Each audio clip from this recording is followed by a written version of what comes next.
Welcome to the stream. How's it going?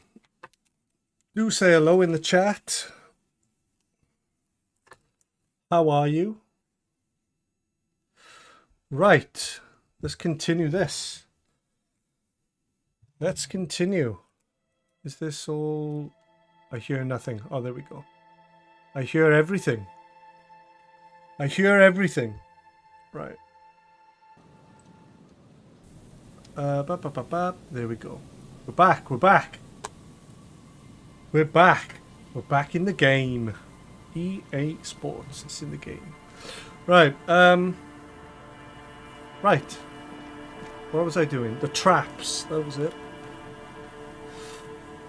That was it. Do say hello in the chat. How the devil are you? Right. Inspect the traps. Check the traps. Just check the trap just set up. Check the trap near the boathouses west of Feld building. I think I've come too far, or maybe it's this way. Who knows? But what a game this is. It might be this way. That is, I'm assuming, the Feld. Aha, that's it. It's got to be these. It's got to be these. This is the trap Morel just set. Checking it over, he said. Oh, this is the one just a technicality. Set. But Reach this trap is also full of panicked locusts. No sign of any cryptozoological beast inside. No. Another empty trap. Because I don't believe they exist, for a start. Let's keep going. The next one is the lucky one. Yep. The next one has a crab trapped in it. Right. So where is the Feld building? Apparently it is west of that.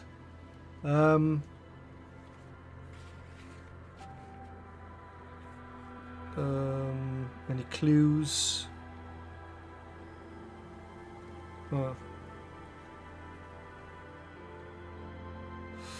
Feld building, I'm gonna guess. It's more of a drawing than a map, though, isn't it? I mean, it's more of a an artist's impression of where the hell I am, as opposed to where the hell I am. Oh, is that it? Oh, wait a minute now. Hey now. This trap's not too hard to spot. That's it. Once you know what to look for. Keeping it hidden has not been a priority for the cryptozoologist. Nothing but locusts in this trap as well. Empty as all of them. One more of these and we're done. One more of these. I'm just glad we haven't found some poor cat trapped in one of these. Behind you, the ruins of a residential building rise over the reeds, shielding them from the wind. When this district was booming, the reeds were kept at bay. Nothing obscured the freshly painted facades. Nowhere for drunks and adventurous teenagers to hide. Now only the wind blows. Yeah, do say hello in the chat if you are indeed in. Engage with me. Right. So you've got this. Tell me I can come off this end. I don't think I...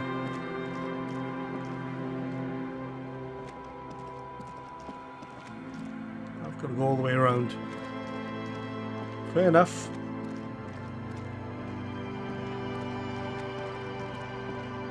But I believe the last trap is where it did say, let me check. It's over by the, check the trap near the canal you crossed. That's right. Cool. Cool.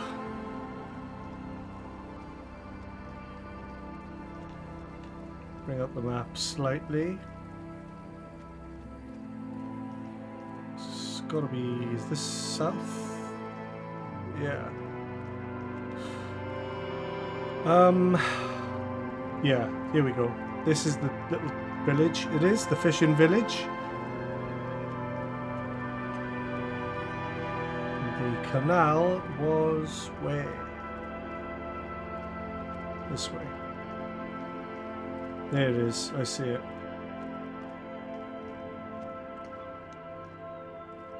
It takes you a moment, but finally you spot the last of Morel's traps. This one's partially obscured by the reeds.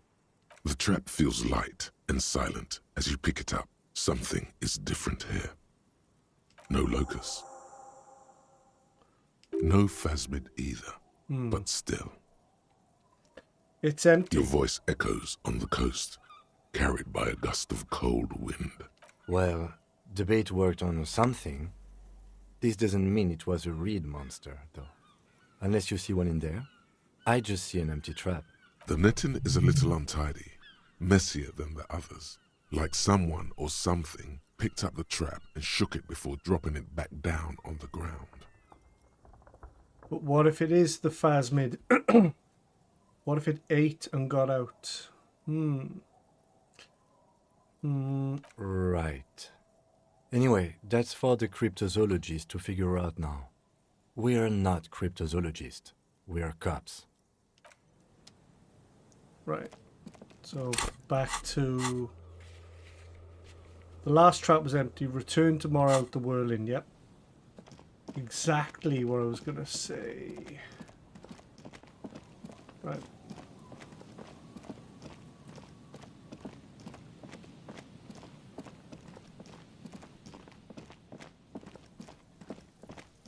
Cool.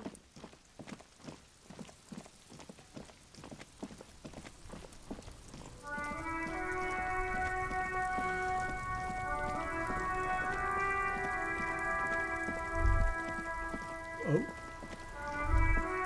Droplets of rain fall on the white on blue police livery of the motor carriage. Wait, why am I even thinking about this? Do something important? Something murder related?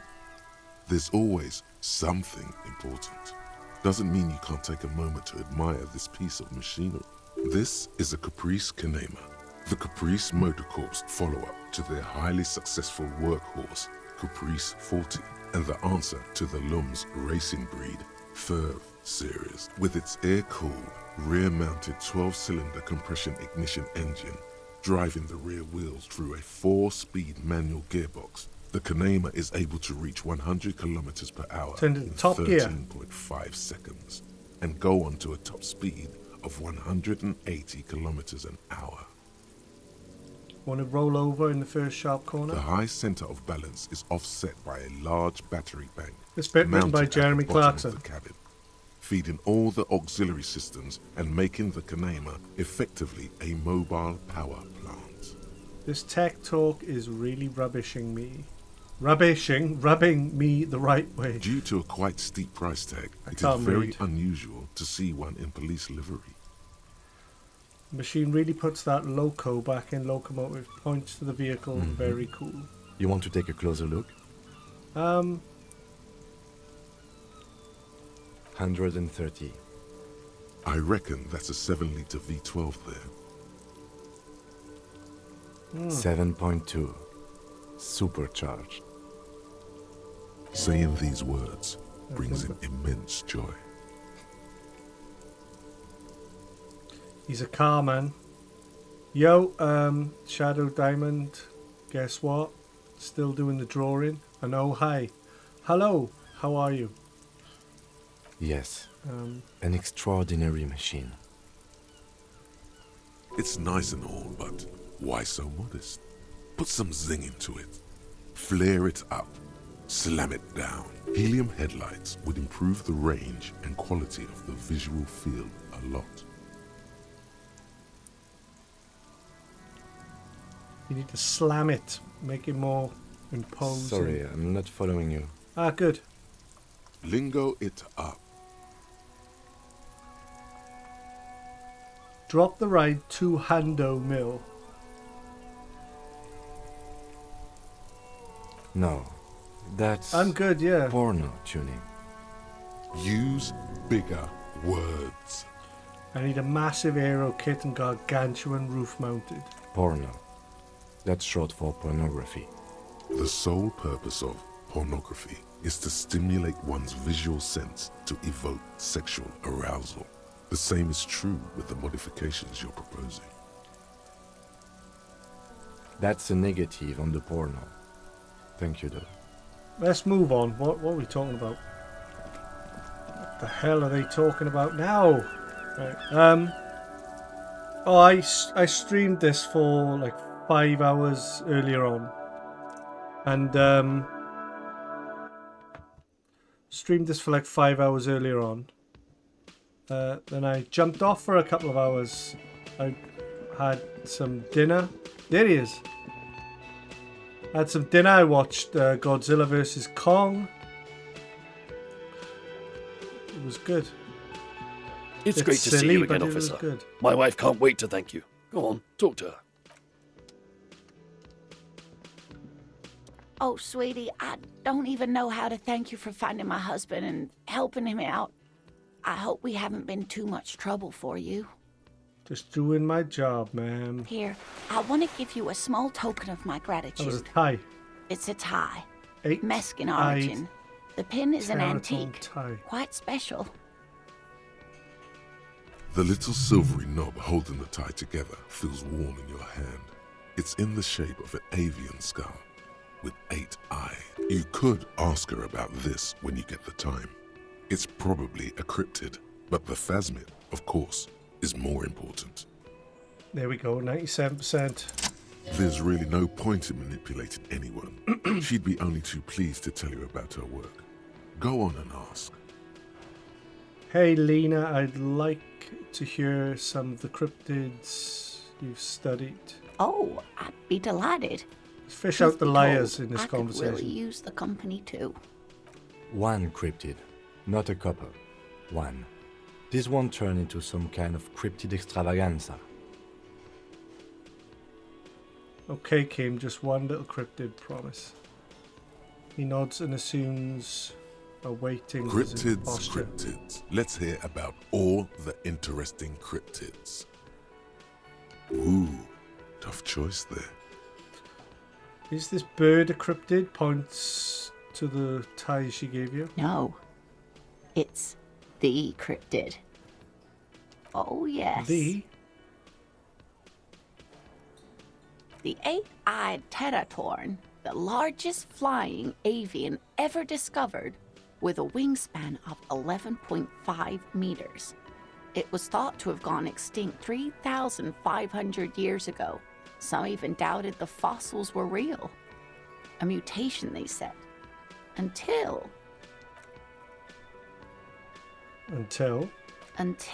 it was sighted by renowned Gotvaldian explorer and naturalist Uwe Plattenkalk in 21. Plattenkalk. This renown seems a bit dubious. Your own catalogue comes up completely empty. But, of course, you are not all-knowing. I need to hear about this sighting. It happened on a botanical expedition into the vast and unexplored Oamrau Canyon in southeast Ilmara. Dr. Plattenkalk got separated from his group during a sandstorm. Okay. Alone in the blasted desert heat, the doctor wandered eastward, where man hasn't stepped foot in over 1,000 years. Since the fall of Pericarnassus, he was lost, without any navigation equipment and desperately low on water.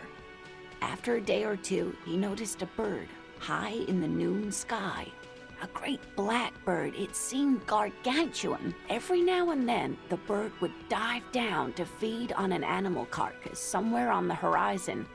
But by the time Uwe got there, the teratorn had taken off already, and the carcass was picked clean. This happened many times. Eat the bird. Uwe. It's the only way to survive. He was following it? Yes, or rather, hunting. A bird that big has a lot of blood in it, and he was dying of thirst. For many days, Dr. Plattenkalk followed the teratorn until they reached a great canyon wall where the bird finally landed to rest. The professor climbed up there with a rock in his hand. He found the bird sleeping with his head tucked under its wing, a great black pile of feathers on the perch. So he approached, slowly squeezing the rock in his fist Then, the Tetatorn suddenly looked at him. He could see it had 8 eyes, 4 on either side of its skull, like a spider. And the man couldn't move. He was paralyzed, frozen into place with the rock in his hand. Whatever he did, he could not get closer to the bird. The bird was controlling his mind. It kept him from approaching. He could step back, but every time he stepped forward, paralysis. Uva spent 3 days trying until the bird flew away. Yeah, how did he survive? The 8-eyed Tetatorn was indifferent to him, as long as he didn't get closer than 2 steps. It even let him feed on some carcasses up there, and the 2 unfertilized eggs it left behind. An 8-eyed mind-controlling bird? Come on. Yes way, sweetie. Cryptozoologists have been tracing it ever since, but Wamrao is vast, mysterious, and holds many secrets. Modern radar telemetry shows great promise. We will confirm this one by the end of the decade. This one I Latest. liked. Not only does it have 8 eyes, and is a living fossil, and the largest bird ever to live, it also does mind control. He's sincere. He likes the audacity of it. So that was the last anyone saw of it. Sadly, yes, but there are numerous reports of 8-eyed bird skulls from Il Mara.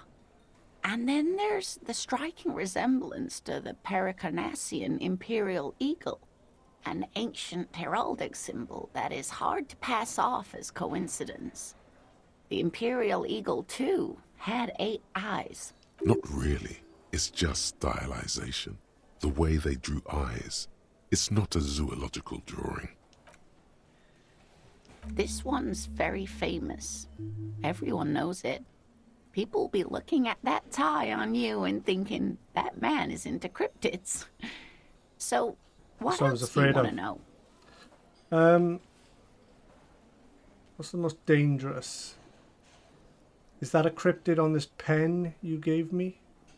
Yes, it's the kind green ape. Half war story, half undiscovered species in the genus Homo. Yes, it was reported by soldiers in South Safra during the war. The kind green ape would visit bunkers during the night, healing wounded soldiers with its saliva. What? Yes, it has amazing healing qualities. Some soldiers reported growing back limbs, regaining their sight. And there was something about an undiscovered subspecies of man? Indeed, there is. It's our closest relative among the cryptids. Same taxonomic family, different genus. Which is to say, the kind green ape is a species with which we share a common ancestor, and that evolved parallel to our own. Just like your partners. I knew it, Kim. You're not human. Ma'am, you are confusing him. Please don't misunderstand me, either of you. Human, as it is used in everyday speech, is hardly a taxonomic category. For all intents and purposes, you can be thought of as human. Though Saelites do have some distinguishing characteristics. Different advantages, if you will. Yes, advantages such as the flakier texture of Zeolite earwax, or so I've heard. Nothing inspires pride in one species quite like speculative evolutionary biology. Perhaps we've had enough of that for today. Are they? This has been educational. Sadly, we need. Are there any invisible cryptids? Hey, you promised you'd only ask about one cryptid. Kim, don't you want to hear about another? Ah, fuck it. Let's have more cryptids. Well, the answer is yes. I think that's the there first is time an Kim has invisible sworn. cryptid. The Coldamama Dakwa, or thin whisper of sound. And that's precisely what it seems to be. Self-replicating sound waves, invisible and intangible. It's very afraid of us, which makes it incredibly difficult to track. Kol the Mama Dakwa can also be translated as a whisper light and low. Yes, that's another translation. They're both quite lovely, aren't they? Although the low part is a little ironic. The Col de Mama Dakwa makes, or rather is, such a high-pitched sound that other animals, including humans, can't hear it. It could be everywhere all of the time, and we wouldn't know. Fine, I'll bite. How can an animal be a sound? Many scientists have asked the same question. Some have claimed that it isn't itself a sound, but a tiny corpuscle that emits sound waves. But there's no evidence to support this theory. Why is it afraid of us? That is a sad story. A group of university students assisting with the field work in their enthusiasm for the project, and no doubt because they were preoccupied with impressing their professors, nearly drove it to extinction. They tried to communicate with it and had no other means but sound. So they started sending out sound waves at frequencies they thought might match the Mama Dakwas. And what happens when a sound wave meets another sound wave of the same frequency, dear? This lady really should be a teacher. She's really good at the explaining things thing. Psst. They cancel each other out. Psst. Exactly. And these tests were performed so recklessly that when they happened upon the right frequency, well, they wiped out most of the population. Great regret washes over her. A wending cloth. After that, the corpuscle appears to have migrated elsewhere. There have been recordings of anomalies similar to those spotted in Ea, but they've been few and far between. It's impossible to confirm the presence of any stable Koltamama Dakwa population anywhere. Of course. A common thread in these. Disappearance and unfalsifiability. I like the story, though, ma'am. I'm glad you did, dear. Could it be here right now? It could be. As I said, it could be everywhere. And we wouldn't know any better. It These could people be are ringing all the nuts. days of our lives and nights. Maybe it's predatory. It's not. Don't worry. If it were predatory, we would have found it by the damage it inflicts. I wouldn't be so sure. What if the damage is also invisible? What about what? I'm out. Of course, dear. Oh, wait a minute. You never told me you've seen the Oh, Phasmids. you don't want to hear about some old woman's ramblings. No, I do.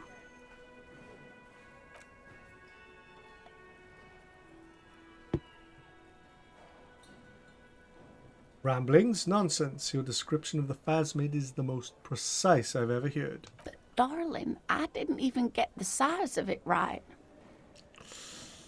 It's all coming apart. These people's beliefs are crumbling in front of their eyes. You were a child, my dear. Really? It's extraordinary what you were able to describe. Now go on, tell our friend about it. He's proven his interest in the field. Reflexively, the lieutenant read his familiar notebook. Well, it was summer. I was building a racing track out of sand on the beach near a tall stand of reeds. Quite a tall one.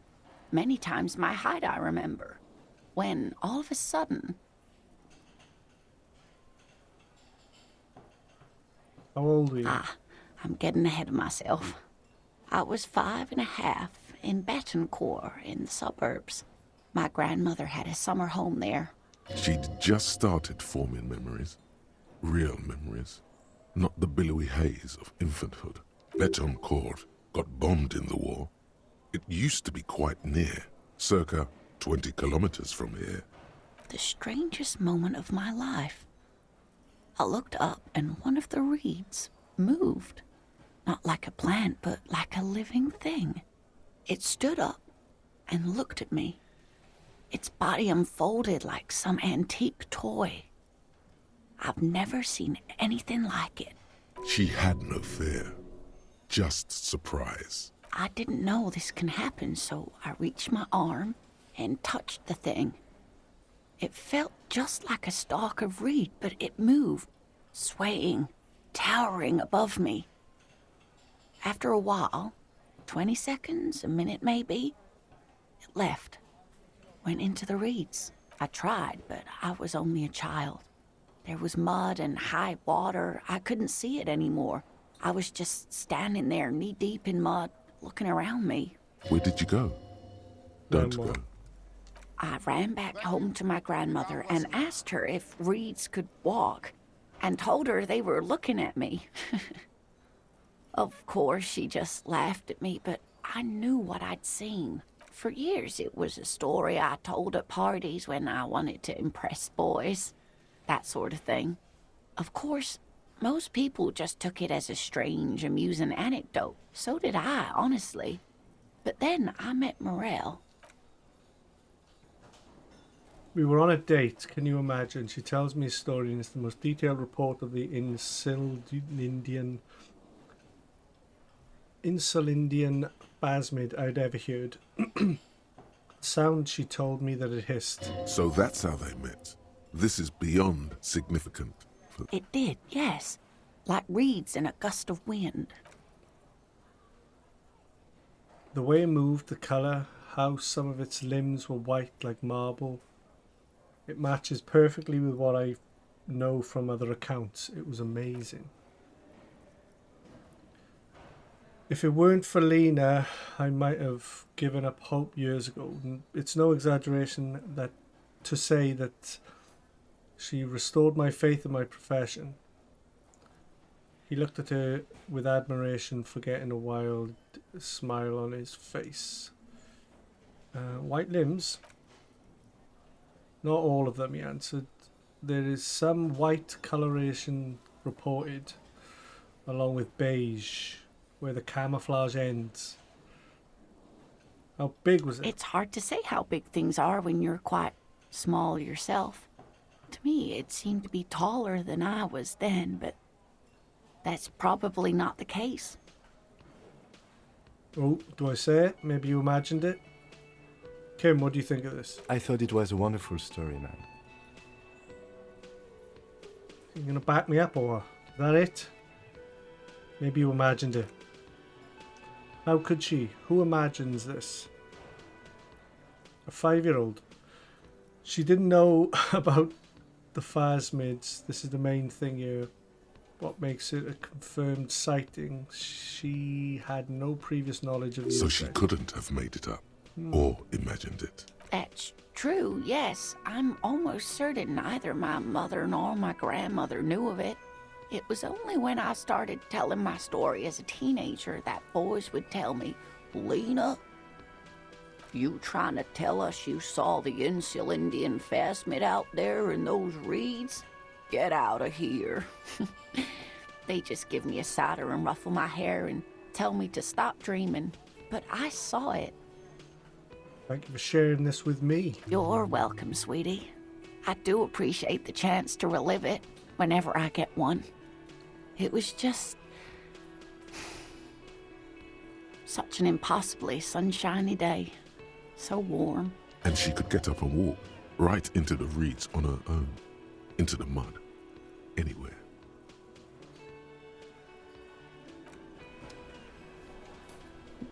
Okay. So look at that tie.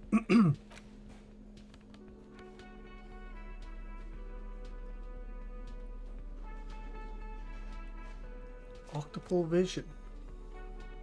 Encrypted protection. Go on then. Put it on. Oh, let me get that out of my hand.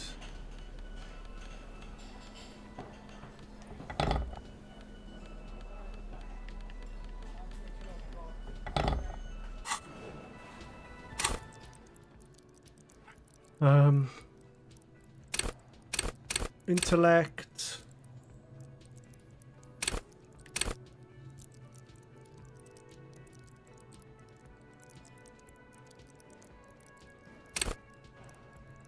Practice the art of persuasion. It's always good to have. Play the liar. Understand others, work your mirror neutrons.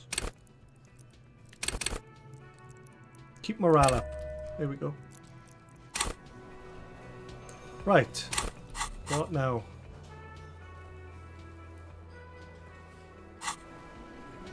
I did. Oh. Haha, nothing like the gratitude of a good woman. Right. Now then, what can I do for you?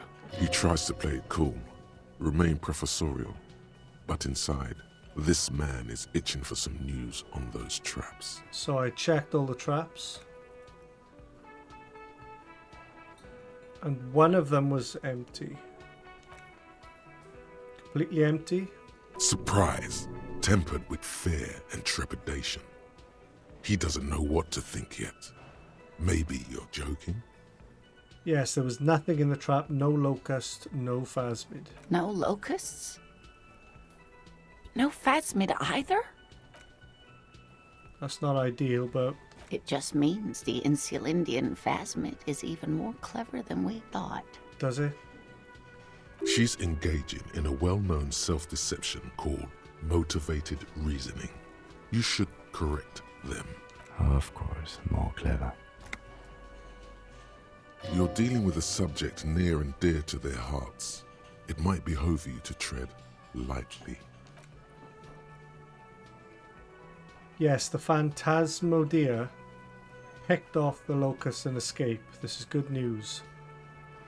Though we'll have to reconsider the design of the traps. Make them more secure. Another trip to the reeds.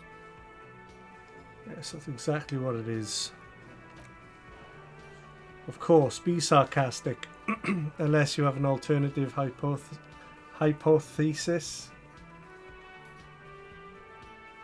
you'd like to venture. Hypothesis. I'm tired. I'm literally reading words incorrectly. What was that then? Oh. Actually, no. His tone changes. Excuse me for getting emotional. This is a big deal for us. You've helped us twice now and brought us some great news too. My gratitude is and the gratitude of the Société Cryptozoologique de Revachol is yours. Heartfelt gratitude. But does it feel like closure? What really happened? Thank you, it's an honor. We should probably return to our main investigation here. This has been refreshing, but... Develop an alternative theory about the missing locusts, 83%. Consider the way the empty trap was disturbed, as though shaken. Most likely the hands of a young person. Hands small enough to fit inside the trap, too. You should ask the red-headed boy, Kuno. I think a little hooligan called Kuno might have stolen the locusts. Little hooligan? But what would a child want with bugs? Oh, my dear Morel. You've been an old man for too long. Kids love to torment insects almost as much as they love to torment old folks. I'll talk to the little gremlin and see if anything comes up. Delinquents, my favorite. Oh, you've been such a dear to us. Please, let us know whatever you turn up. I have a feeling we're getting so close. Okay. Well, I see you've got all the help you need.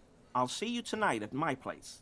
Let's play suzerainty, but no more field trips for me. He hasn't been particularly forthcoming before. He may well still be hiding something. After he's left, it's too late. Really, Gary? We're getting somewhere here. I'd love to play suzerainty, but... Lena, I'm sorry, but you're not getting anywhere. It was some kids. I know the little mutants around here. Leave anything out in the open and they'll steal it, even if it's bugs. Morel, it's been fun, really, but I need a bath and I have deliveries to handle. When this tea is done, I gotta run. No need to apologize, Gary. You've been more than helpful. We'll have to take a rain check on that game of suzerainty today, though. We're going to follow this through. Okay, leave it to me. Leave it to me.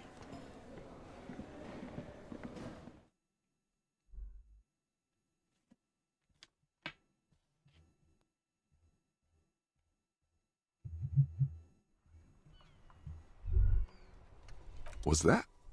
Could it be the Calder Mama Dakwa? No, it's probably just your imagination ringing in your ear.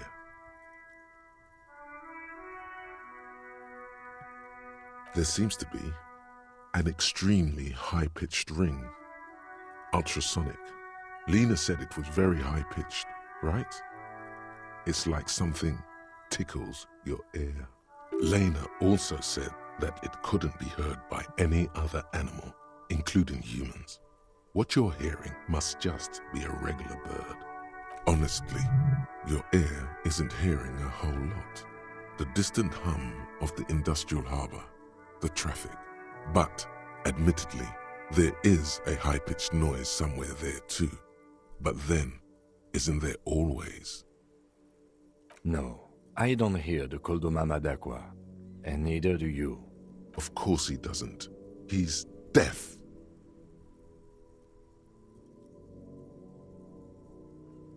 No, I don't hear the Koldomama Dakwa, and neither do you. Of course he doesn't. There it is again. You're about to rediscover a long-lost species. It must be very close. Maybe, just maybe, it will come toward you. What are you doing? You're a police officer, not a pansy ornithologist. The only birds you should be looking for are healthy women of childbearing age. Oh no. The sound. It's moving away. Somewhere over there. Go after it. No. Too late. It's gone. There is no ringing anymore. Just the sound of the streets. So it does. It's gone. All that's left for you is the disco. Right. Well, there's that woman up there as well. I need to figure out how to get up there. Right. Let's interview him again. Kuno's like Kuno's dad. Kuno doesn't give a fuck about anything. What would happen to... you wouldn't happen to know anything about the missing locusts? No, Kuno doesn't give a fuck about bugs. So he knows locusts are bugs. Oh my god, I told you that shit is lame! Shut up, see. Now they're gonna take you to lame prison! She sounds like she's about to cry, out of disappointment at Kuno's newfound lameness. What's this about now? Hold on. No one is lame here. Just tell me what happened. Deny everything, Kuno. You need to lawyer up. Kuno's not gonna say anything without his lawyer present. There's definitely something going on here. Remember his pig's head shack? You should check it out. Pig's Head Shack. I found your shack. Point to the shack. You found Kuno's secret door to Kuno's secret shack. It was closed for 5,000 years. How the fuck did you get in? I pushed the panel aside. And then what? You fucking there. You fucking Kuno's kingdom. He's trying to fuck at you again, Kuno. What was with the pig head? Oh, that? Kuno decapitates pigs. That's just a Kuno demo tape. Were you trying to send me a message of some sort? Demo tape, like some kind of musician? Cool pig head, I like it.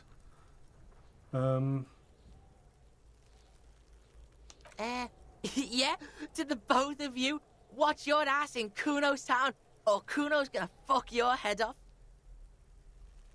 I found a plate covered with powdered residue. Know anything about it? That's where Kuno gets his daily hit of electric. Kuno Shazam.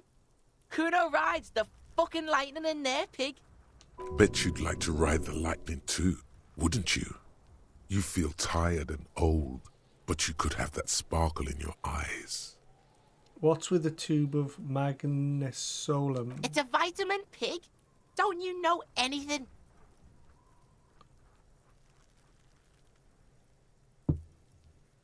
Yeah, it's the mag.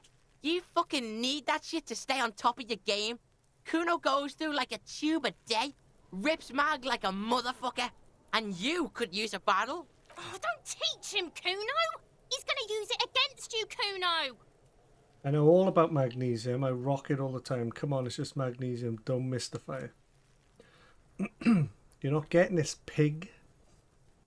It completely takes away the hangover. It's like you didn't do anything. Like you stayed home playing with your choo-choo. Fuck you, pig! Don't do mag!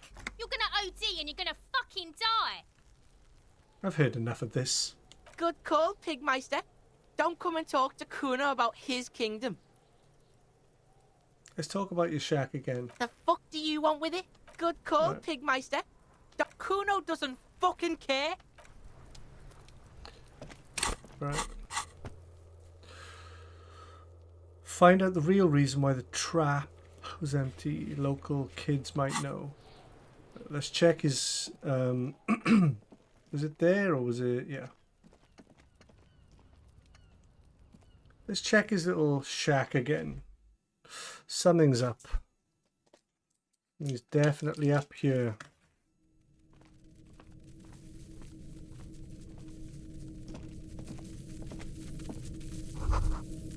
It's crawling with locusts. All around you, the hisses and chirps of locusts fill the musky air. The earthen floor of the shack has been shaped into mounds of mud, dotted with little holes for windows. Like skyscrapers, spires of dirt and sand rising. Accommodations for their insectoid inhabitants. Well, detective, it appears you've solved the case. The lieutenant looks around, writes something in his notebook, and turns to you. Of the locusts. For the missing locust case, which is a sub-case of the imaginary insect case. So at least that's going well. Yes, I feel we are nearing a real breakthrough. You think the insult Indian phasmid is nearby? If anything, the presence of the locust points to the opposite. The phasmid did not take the bait from the traps. It was Kuno. The phasmid doesn't exist. But what do I know? Use your powers of deduction. You knew the magic bug was nowhere near here. The phasmid is impairing your judgment. We should talk to Kuno about this. Get him to stop. I'll let you handle the Kuno side of things. You are doing just fine. Okay.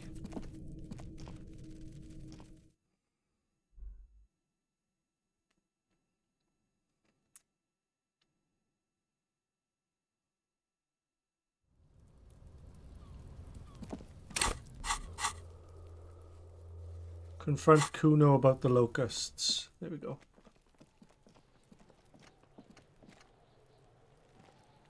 Kuno's like Kuno's dad. Kuno doesn't give a fuck about anything. I know you took the locusts from the trap. Yeah. Kuno took the bugs. So what? So it wasn't the phasmid. A wave of disappointment washes over you.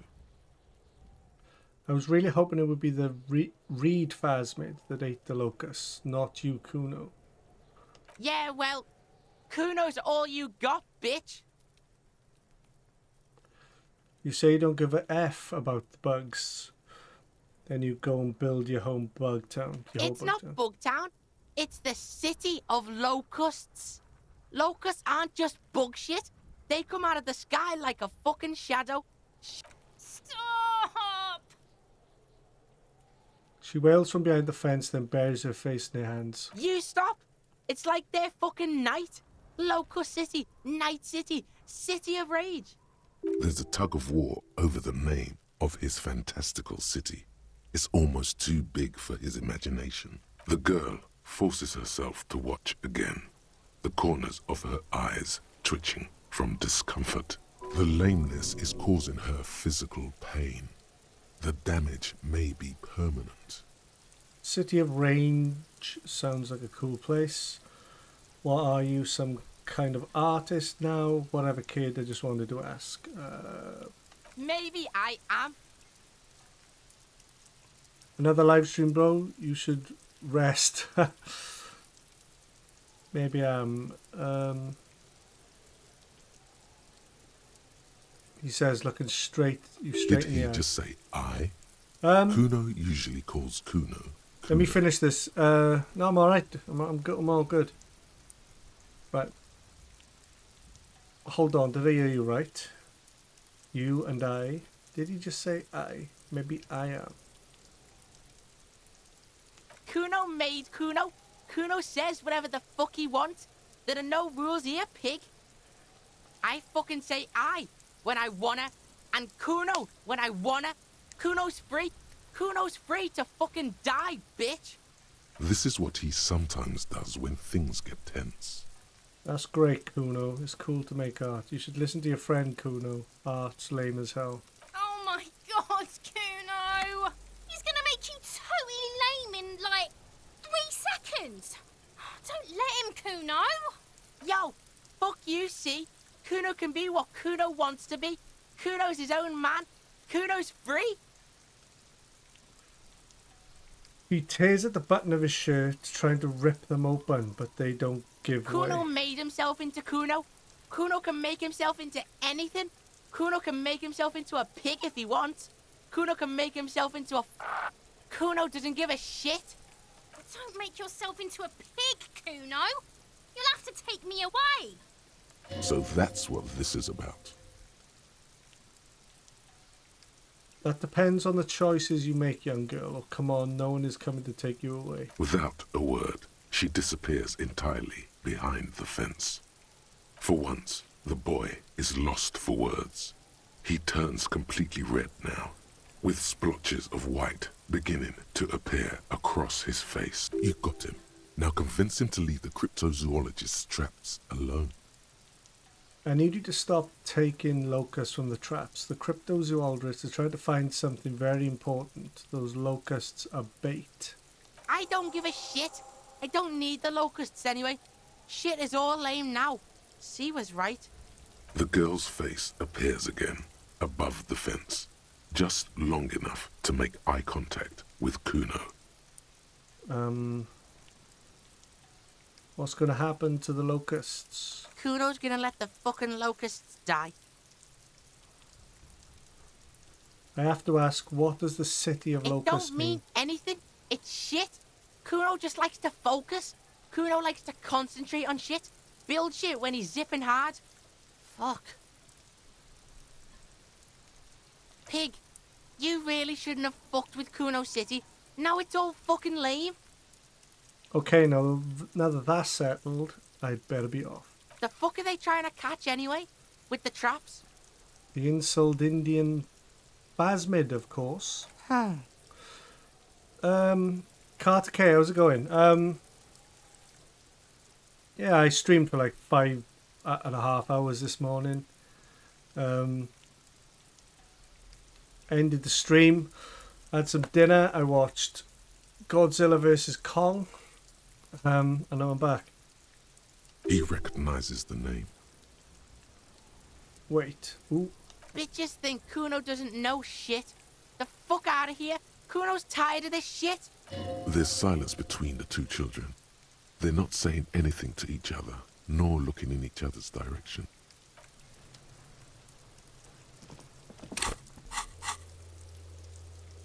Kuno has promised to stop. Report your findings to the cryptozoologists. Okay, back in. Who's that up there? How do I get up there? Oh, that is, oh, that's the woman from the beginning, very beginning.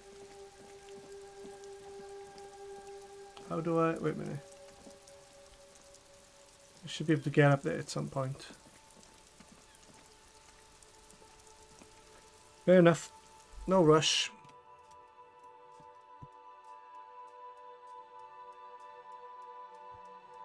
No rush at all.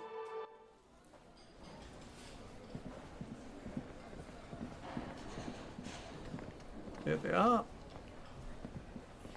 Hello, officer. I think I almost have it. A new trap design, that is. I know you're skeptical, but I have a good feeling about this. I had a chat with this kid Kuno. He promised to stop stealing the locusts. The cryptozoologist purses his lips, so it was a child. Thank you for telling us, sweetie. This is good news, right? It means we can try again. She acts chipper, but something's changed in her tone. A hidden worry. Something is secretly gnawing at her confidence. It's not this Kuno kid or the missing locusts. It's something else. Yes, you're right. We just need to restock the empty trap. Then we'll need to inspect the traps one more time, and then maybe we can. The aging cryptozoologist breaks into a hideous coughing fit. Darling, I told you to take it easy. You're getting sick. Maybe it's time to go home. You're right, you're right. We can come back next season when it's warmer. That's just something people tell themselves when they fail. Man, I'm really feeling this is costing me time on my main investigation. No shit. Maybe I can still restock the... Go on. You can? It's all XP. It's better than having these people get pneumonia on the coast. But after this... He wants to see this tale through as much as you. Otherwise, he'd have stopped this already. But he cannot let it drag out. Really is too much, officer. What Morel means is we're grateful for your help.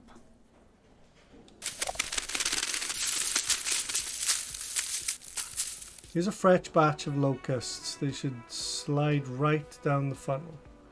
And thank you again. Okay. Wow. Co-discovery. You'd be famous. You'd show them all. This does tingle the pleasure center. So I'm guessing... Right, so I should have a new box. There you are. The box of locusts. And now... First, restock the trap you left empty before. The trick is to remember which one. It's the one by the... It's the one by the canal. Surely. Surely. Or was it? I'm pretty sure it was. Cool.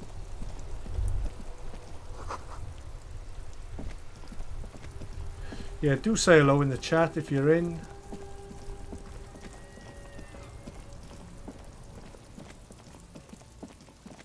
Right. I am like just way off the main investigation now. Completely. Should be there. There it is. Sure, that's the one. The trap stands empty amongst the reeds. This was no the one. insect sounds or movement around. Only the reeds, melancholy rustling.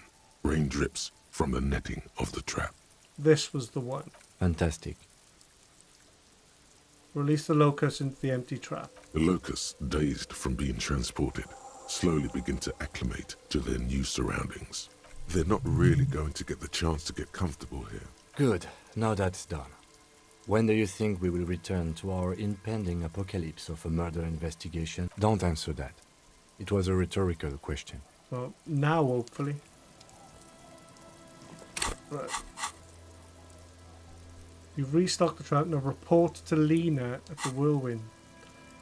The whirling. Right, so this should be the end of this quest for now. Hopefully.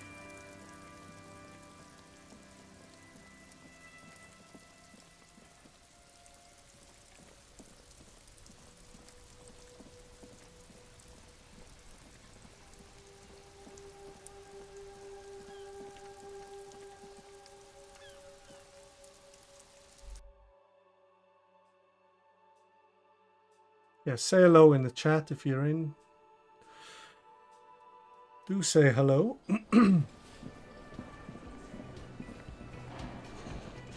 Oh, so he's gone now. Right. Hello, dear. I've restocked the empty trap. Good to see a familiar face. Where's Morel? Thank you for doing that, dear. Her smile is weary. Her earlier ebullience has left her. Morel still isn't feeling well. I convinced him to stay at Gary's to get some rest. I'm afraid the cold has really gotten to him. Only the hardcore players left. Probably the best. It's awfully cold out there in those reeds. I'm sorry, dear. You've had to drudge through them so many times. Her voice is shaky. What is going on here? So who's going to check the traps? Morel will eventually, or we'll talk Gary into going back out, perhaps. The lieutenant stares at his shoe, caked in mud. He doesn't say anything.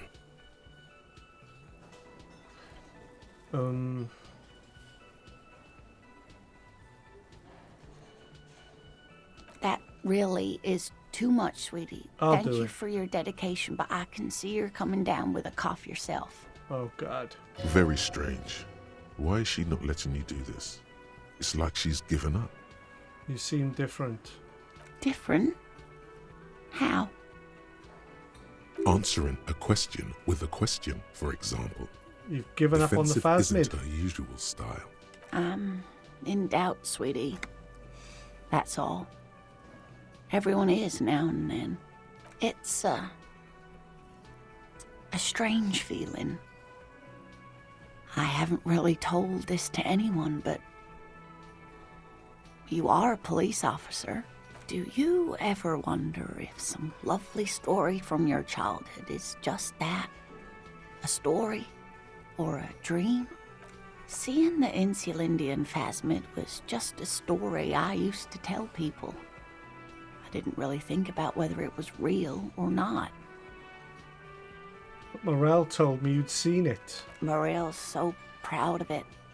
He always tells everyone. A terrible sting in the heart. Regret. Are you saying you made it up? No, at least I don't think I did, but Morel was so eager to believe my story was evidence of the phasmid's existence that I'm some queen of the cryptozoologists. That. And for years, his belief made me believe too. That I am a queen? An extraordinary witness to grace. But now, we're both getting old, and he's still working himself sick out in those reeds looking for it. But what if I was just wrong? I think I was.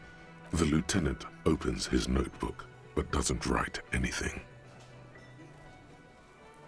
First tell her that her marriage hasn't been a lie. 72%. This can't fail. Wait a minute. To hell with this. I still believe you saw the phasmid. This is...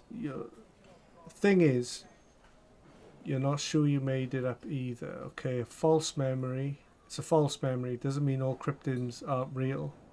Of course not. I didn't mean to say my situation discredits the field. There have been some confirmed discoveries, and a lot of hoaxes too, but still. She looks to the door. Rising, unfolding from the reeds on a hot summer's day, like a benevolent god. Either way, I should go. Poor Morel is running a fever, and I need to get him home to Jamrock before we overstay our welcome with Gary. It's been a pleasure, ma'am. Likewise, sweetie. Thank you for everything. Truly. Even though it turned out to be a waste of time. A dream. A lie. Like that, she drives off. The gas engine putters quietly as she gets to the doors, then pushes them open. Outside, it's raining. We should go too. Huh. So that's done. Right, okay. Look how much I've done. Look all the quests I've done. Wow. Right,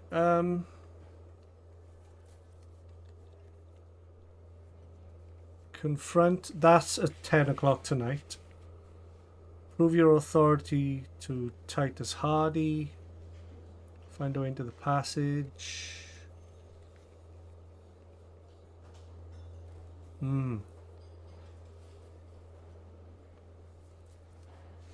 Apparently there's a sing match between Precinct and yours. Ask him about this after the initial inspection of the dead body is done.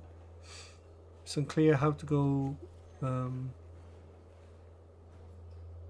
track down your badge. Keep searching for the caller. I'm burning straight out of You see a heavy steel door quests with a prominent and dimpled leads. lock. You immediately feel drawn to the color. Blue. The cobalt blue surface feels rough to touch. The stainless steel door is flush with its frame on every side. Old cobalt paint, rough on the fingers. 40, 50 years since this was painted, maybe. The door does not budge.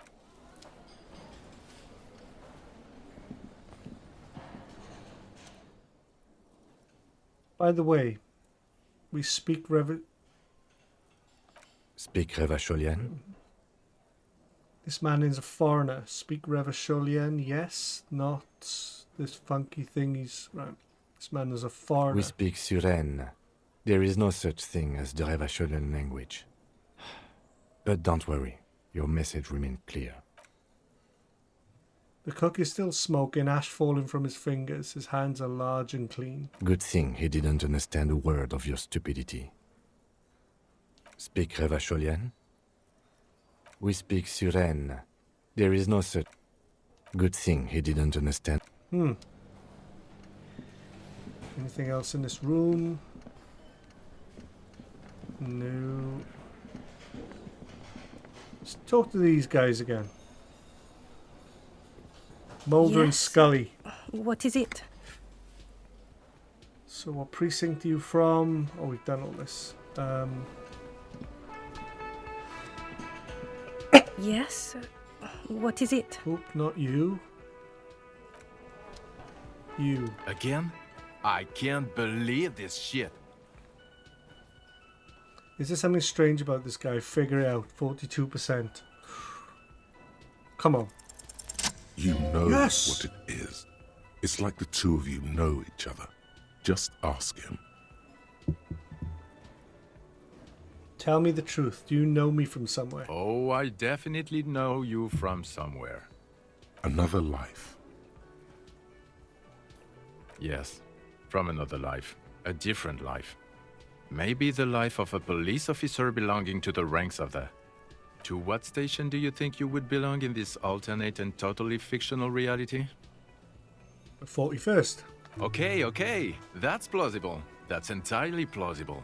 Now we're really getting Of somewhere. course. Somewhere good.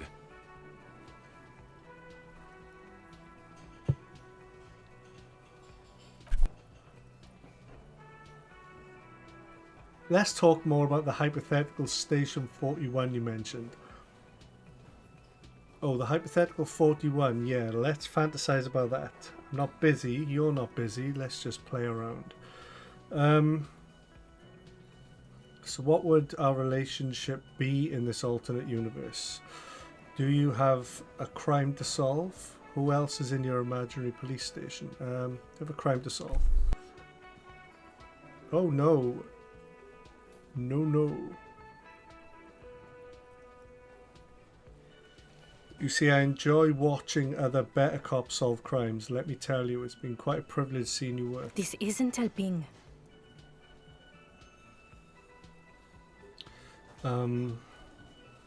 So what would our relationship be? Let's be crazy. Let's say you and I are partners. How's that for a thought experiment?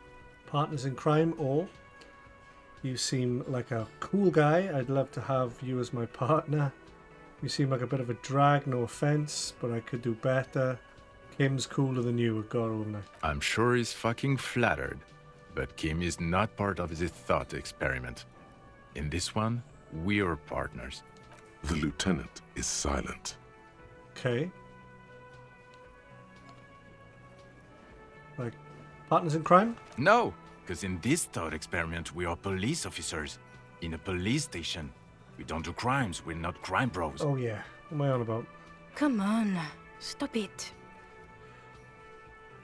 Who else is in this imaginary police station? You're not going to believe this, but police officers. No way. Yes, sir. Solving crimes, locking up bad guys, and get this, and not getting that drink on at 2 o'clock. Just some regular boring motherfuckers in suits and uniforms. Nothing spectacularly extravagant like you, the far-out son of Lung.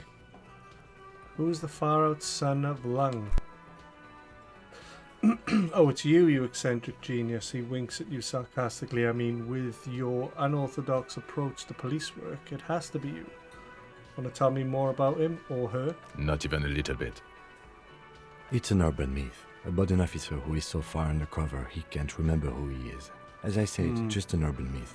You are not the son of Lung. He's trying to protect you from further rough handling, dished out by this sunglassed man. Okay, yes, you get the joke. Leave it at that. I can't imagine it anymore. Neither can I, partner. Neither can I. It's a mere second, but it feels like you saw something.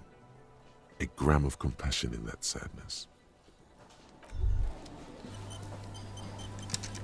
Okay, the man with the sunglasses and his hypothetical Station 41.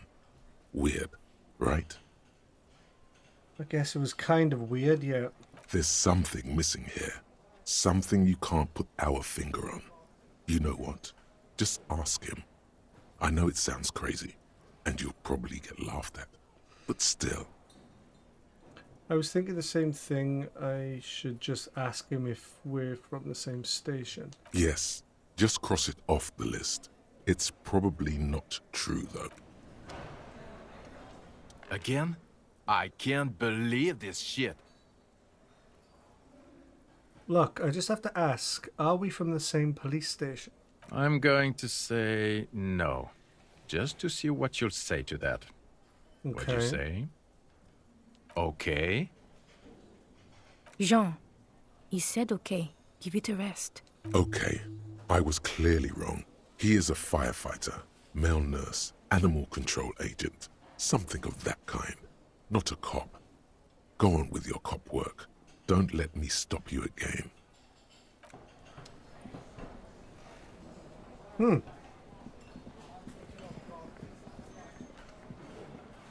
Let's see how this has I've got progressed. nothing to say to you. Okay.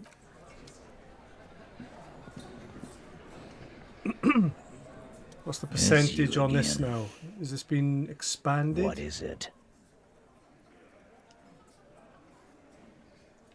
Oh, it's locked, isn't it? Yeah, that's right. It's completely locked off. Fair enough. Thank you. And may God bless America. You? It's all about money. This guy.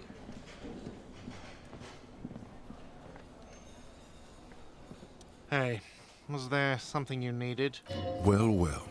Bringing him that new bird sure made a difference in his attitude. Another thing. Great. I love those. Yes? Yeah, there's nothing to be said to this guy. So everything in there is done.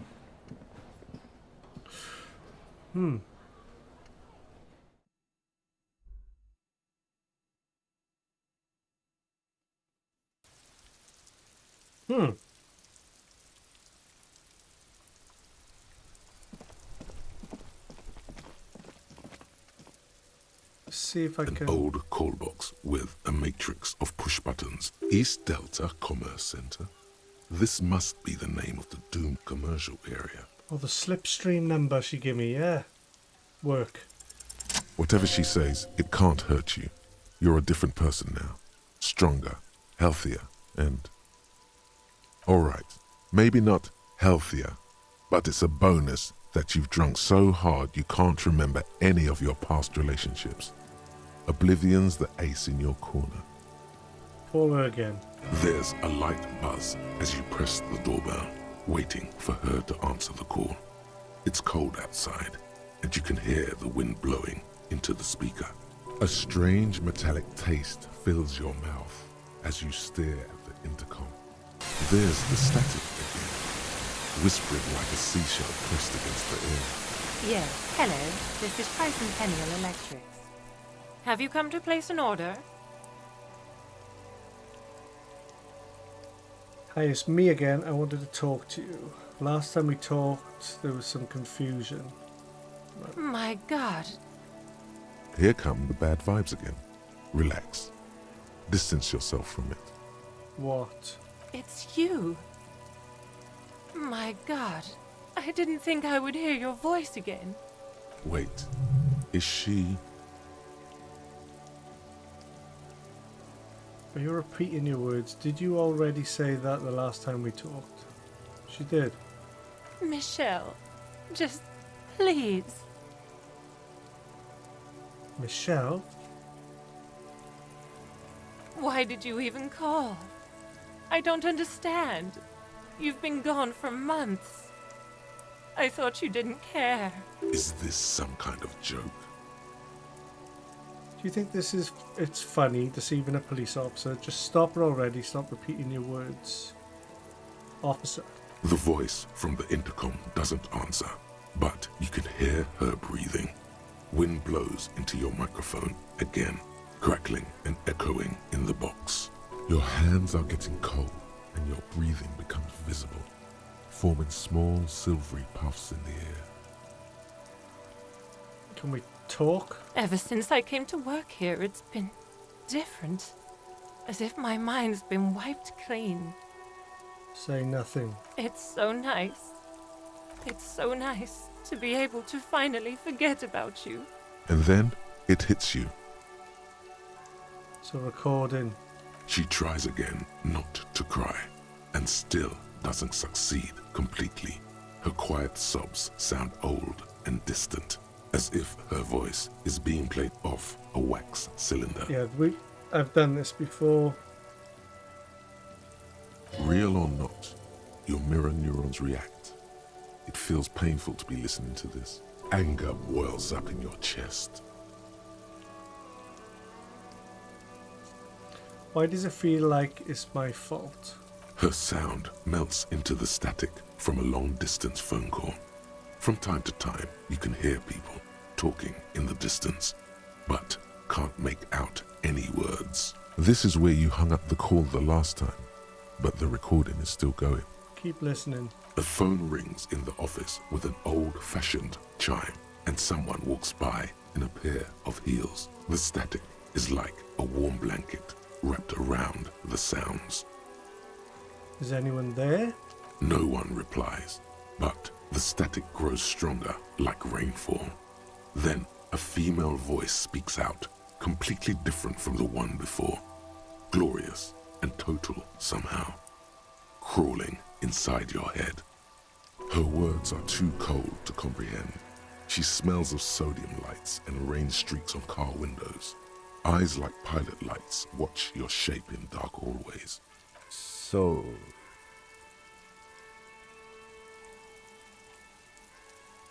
it was a recording trapped in the circuitry from some ancient tenant. This sometimes happens. Shall we conclude here? We have other mysteries to solve. Wait, a recording trapped in the circuitry. Something weird just happened to me. Don't take this the wrong way, but during our short stint working together, something weird is almost always happening to you. That is true. The empty card was the dice lady. This button looks new, but someone has removed the name card. Nothing happens when you try to ring it. This button looks new. I wouldn't be surprised if it hasn't been connected yet. Is it the dice makers? Yeah, it is. It's the dice makers, that's what it is. East Delta Pinball? Silence. No one answers your call. Yeah, that's nothing there. No, all good. Right. I'm out of leads. I'm completely out of leads. Confront the pigs and get your guns back. That's gun back. That can't be done until... You must meet her near the old fish market at 10. Right. Prove to the authorities. Can't do that yet. Find a way into the secret passage.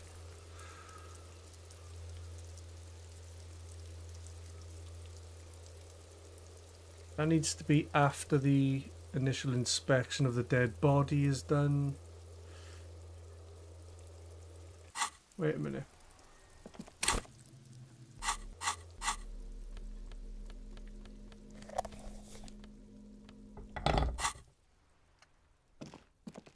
Will I shine a torch at this body? Make a difference?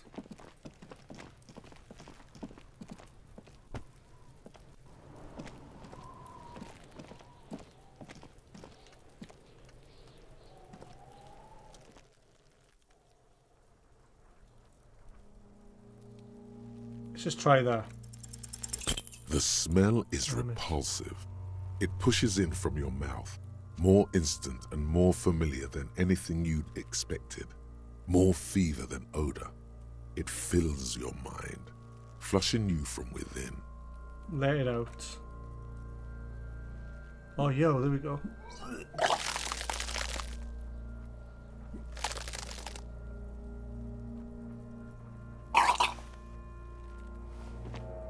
You feel a great force ringing from your stomach.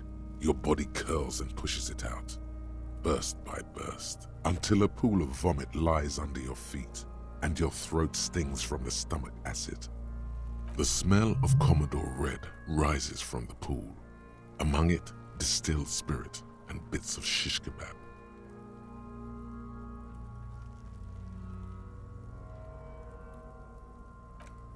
It's okay. Happens to everyone. Keep it. Thanks. The hangover is clearly making these worse for you. You could use some ammonia to clear your head. Where do we get ammonia from? That young woman, the gardener, mentioned she used salts for the smell. If she doesn't have any, there might be some in the fridge store nearby. Oh, there we go. Hey, so we've been monitoring you internally, and now we know your Copo type. Yes. Guess what's yours? Was kind of hoping I'm the superstar cop. That is only a ludicrous daydream. Guess again. You're the... Some kind of weapon cop. No, you're the sorry cop. Oh. The cop who's sorriest. Let's make it official then, shall we? Huge lack of enthusiasm going on in here. I'm sorry. Of course you are. It's okay. See if you can get something out of this, like info. Or maybe every time you say you're sorry, you get $1 million. That won't happen. Right. I just had a handkerchief.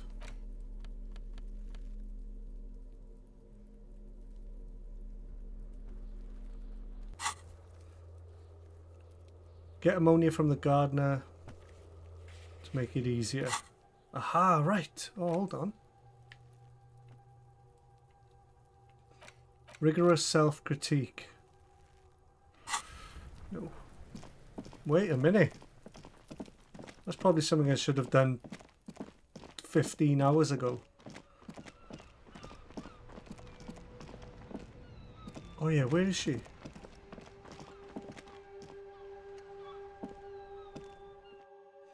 The gardener. Oh yeah. Now she's stood in front of these, the Hardy boys. She? Let me take off the torch.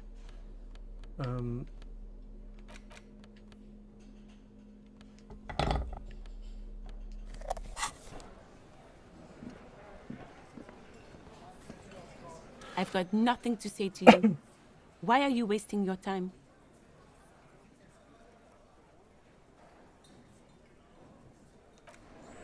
Oh, I can't. I need to buy it from the Freet. Ammonia, apparently. Okay. Okay.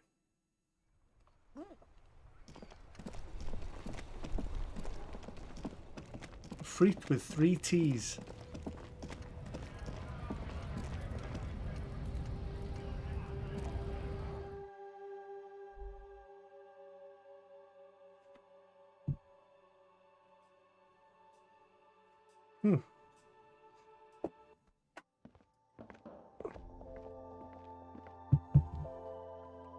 Ammonia? A small cabinet on the wall is filled with various medicine bottles, nasal sprays, and blister packs. There it They is. all bear the Saint Baptiste Pharmaceutics logo. Do you have any ammonia? Yeah, there's like an ampule somewhere. Ampule. I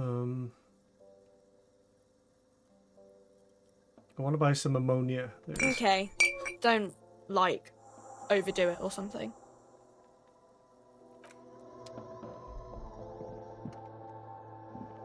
Okay.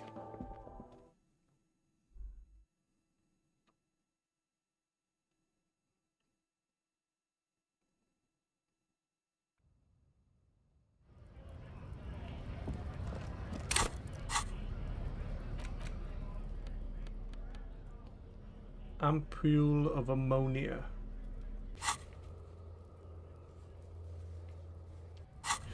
Right, now go back to the body.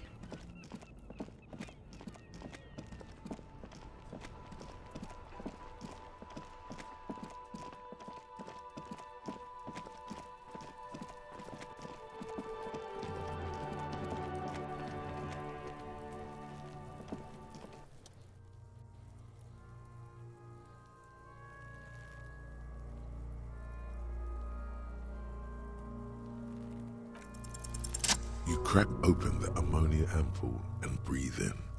The odor of death is still stronger.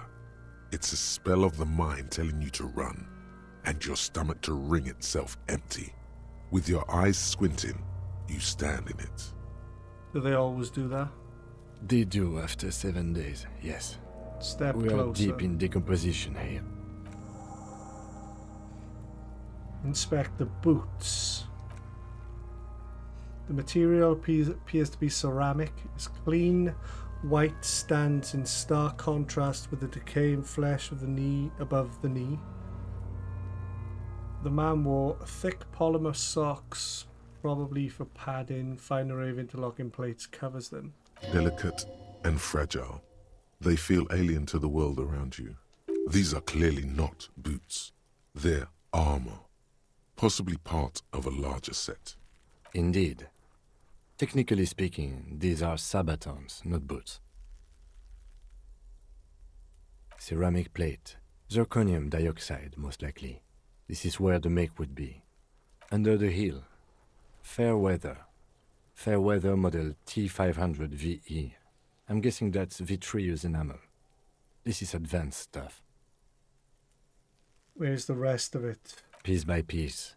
He's been out here for 7 days. It would be odd if they didn't. We should keep a lookout for these species. The armor could yield information. This is one thing he might actually know.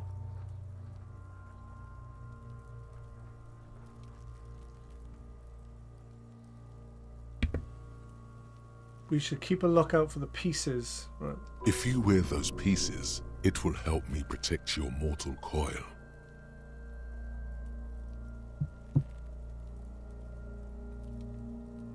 Why does my mortal coil need protected? Yes, bullets will fly. They always do. And the coil is fleshy and mush and permeable. Cast it in ceramic shell. Resist death. Why does my... oh, I just did that. Maybe he was just wearing these boots and there's no rest of the armor. No, I think he had something precious underneath the clothes. They had to remove the jeans and shirts we found to get to it. And this kind of armor is often worn under fabrics. Nice. That makes sense. What if they told him to strip before they hang him? To demean him? They usually hang them completely naked for that. La puta madre, the Mazda, the Besmerties and the like. This one still has his underpants. Fucking talking about underpants. Clearly, Kuno would like to interject something here, but there's not enough for him to hold on to. Knock on the boot, pull the boot off. This feels dangerous. Are you sure?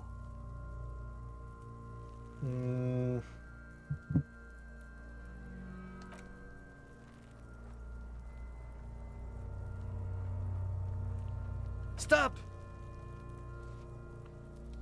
He looks at you with a boot under your arm. Pig's gonna pull his head off.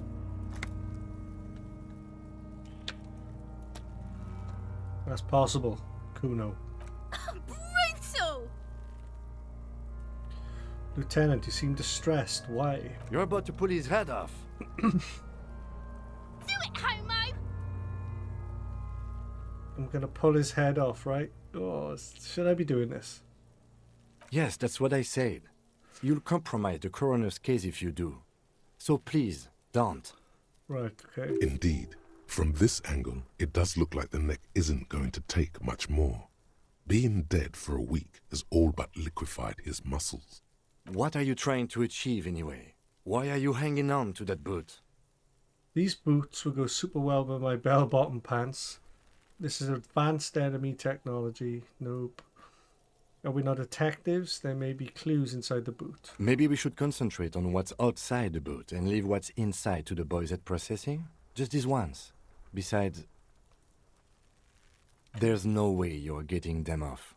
All the organic matter in his body has been flowing down into the boots. They are fused to his feet now. Why do you think the locals haven't scavenged them yet? You're sure there's a way to peel them off, but first the body needs to be down.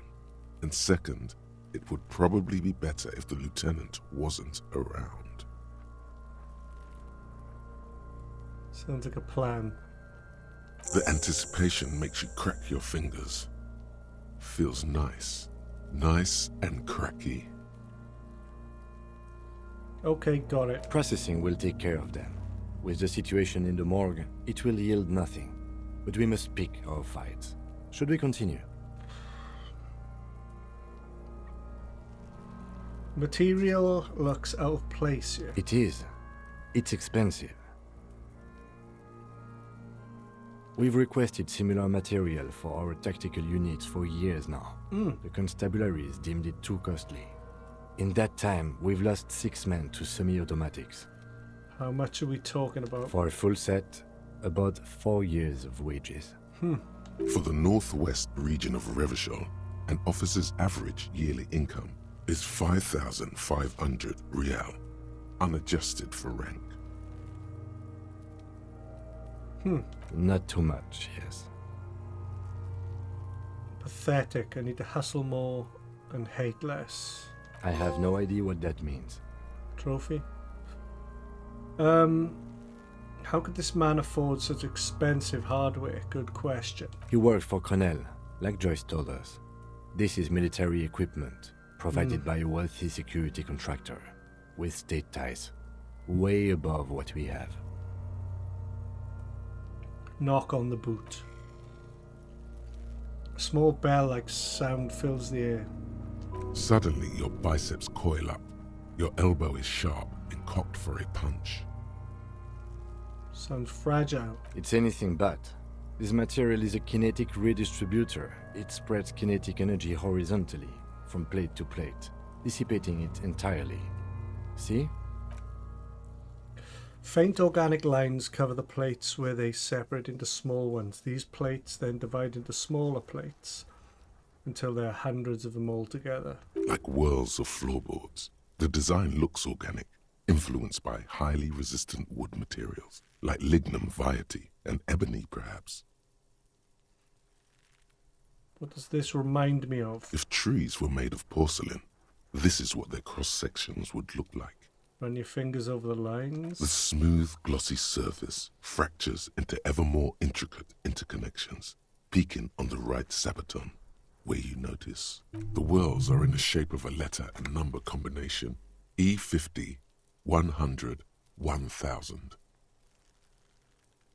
It looks like there's a serial number on the right sabaton. Good. Can you read it to me? X5415 6745 678222. No. Let's lie. We have a make and a number. That's something. We can use the radio in my kinema when we're done. Either station can chase it for us. Cool. Inspect the belt. The hangman's knot is pulled tight by the weight of the corpse below. Yellow, hard-edged polyester cut into his neck above a sliding buckle ties the belt to the branch. This is a steel-reinforced cargo lashing belt, big brother of the regular cargo belt. It's used for tying cargo under 6-rotor airships. Don't ask me how I know, but this is a lashing belt. Airlifting. I thought it was used on lorries for strapping cargo to them. Apparently this is the reinforced kind. There we go. The local harbor uses 6 rotors to shuffle containers around. I get the sense they use whatever was on hand, without paying much attention to not incriminating themselves. By they, do you mean the Hardy Boys? Right now, everything seems to fit their confession. They sure wanted him to stay up there. The rope reinforced with steel wiring. I was afraid it would be. Thin steel wiring, parallel strands. This makes getting him down more problematic than I had assumed. How did they even get him up there? A noose is one of those things that's easier to use one way around. Did they climb up using the kid's ladder? That ladder can't carry a grown man. I didn't see any splintering either, did you? I think they lassoed the branch, then pulled on the belt to close the buckle. Could be. The shape of the branch supports the theory. Inspect the tattoos. An intricate web of blue lines stretches across the torso from the right shoulder to the solar plexus. Each time they intersect, the small white stars formed in their crossing. Hundreds of fading asterisks riddle his skin. Their concentration is highest around his heart. His corpse is marked by stars.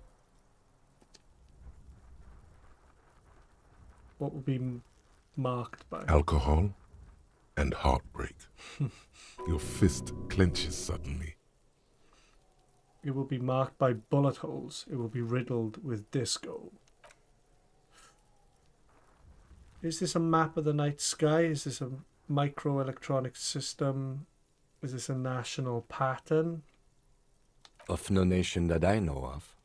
If anything, it reminds me of religious illumination, last or penultimate century. Men who live harsh lives often turn to innocentic worship. But which one? I see no trace of a humanoid figure. The pattern does not stir patriotic or religious sentiment in you.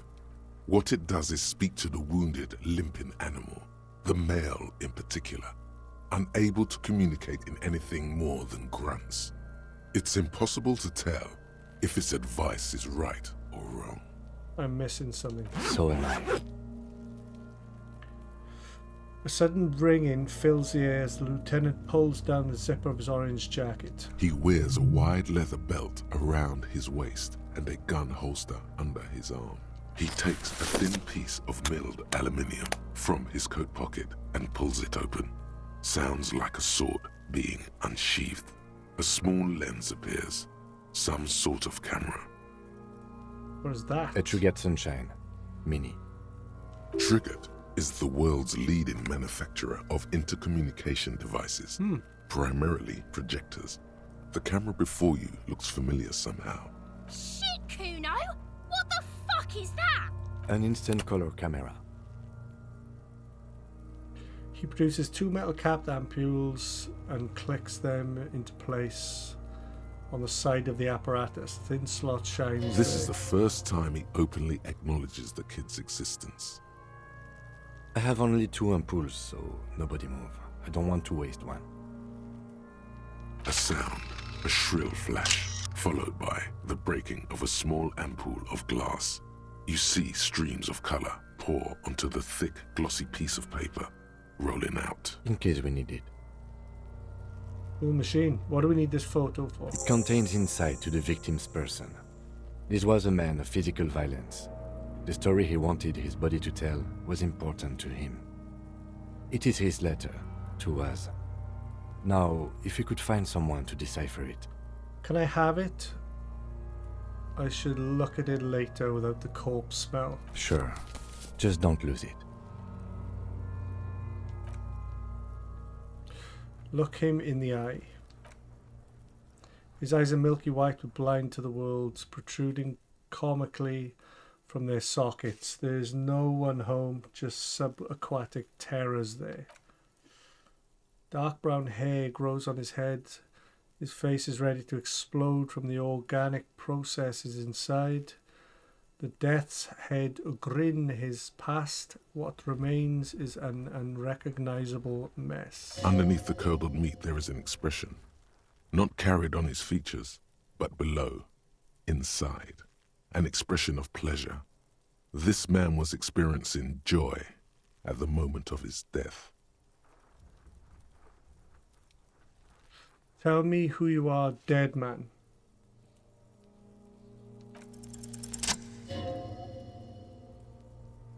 I'm gone. Where have you gone?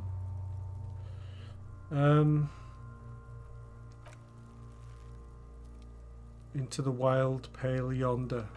Where is that? In the past, way out west. I can't get the damn compartment in my ledger open. The blue heart? Oh, that's good shit. You'll love it. Just press down and open. He means force. It'll work.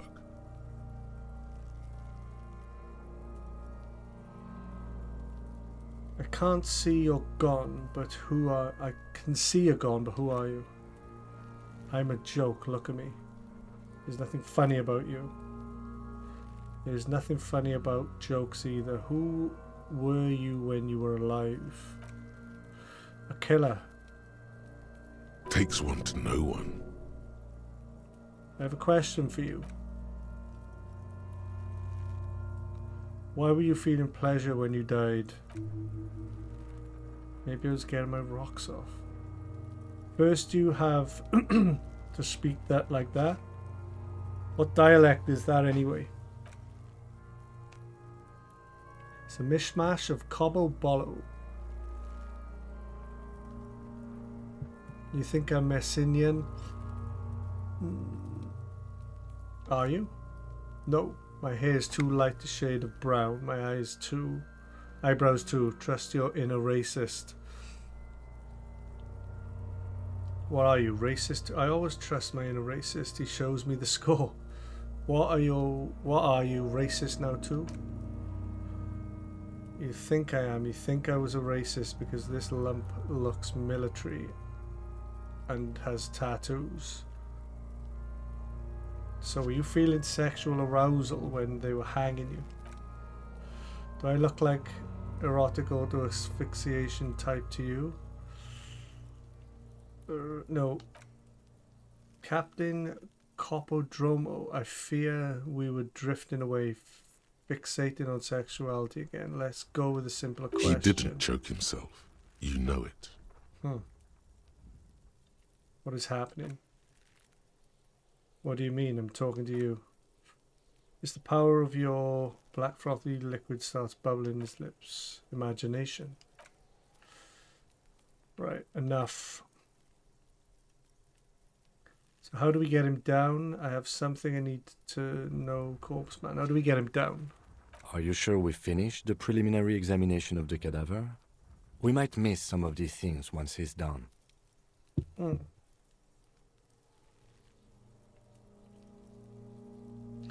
Step back and have another look. Squint and take a step back. As you narrow your eyes, the monster before you blurs into a violet mess of green and pink. This is a trick. You've done it before. Pink is where the blood settled in the first hours post-mortem. You can use it to see if the corpse has been tampered with. Does his position at the time of death match the discoloration?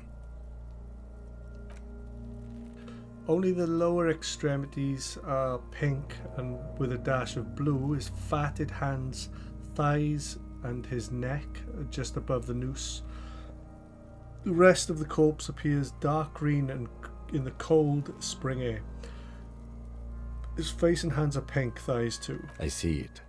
His neck too. The lividity goes right up his chin. We have good, well-pronounced discoloration here. Relax your eyes. The monster comes back into focus, an explosion of colour coursing with dark marbled veins. His stomach appears pregnant with something. Black liquid streams down the thighs and onto his boot. So, what do you think? I think he's dead, bruv. I think he's dead. I think he was upright after death. His hands. Kavya knows something is coming out of him. He's beaten up. See the bruises? I do. Most of them are post-mortem. Maybe even all of them. The delinquents have made our jobs harder with It's their little Kuno sport. throwing the stones. Stop talking in riddles, coin slot. He means you fucked him up good, Kuno. Fucked him up brutal like. I think he's dead. I agree. There are crow's feet in his eyes. He's laughing silently. His personality is no longer a part of the world. Totally dead. The world no longer stores his personality in its composition. There was a time for that, and it ended 7 days ago. That sounds about right, yes. Agreed, especially on the neck. The belt acted like a tourniquet, keeping the blood in his head. The hypostasis supports a hanging. Seems like a lynching to me. Everything here seems to corroborate that assumption, but we should still get him down before assigning a probable cause of death. Something's coming out of him.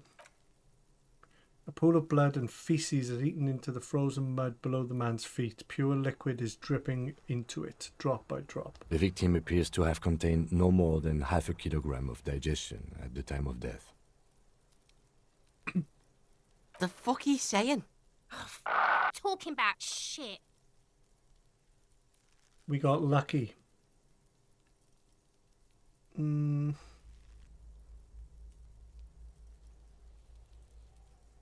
Did we? I don't feel lucky. Back off, catch your breath. Yep, the preliminary examination is done. Let's get him down from there.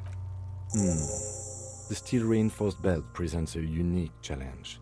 I brought chain cutters, but I don't see a good angle of approach to the belt.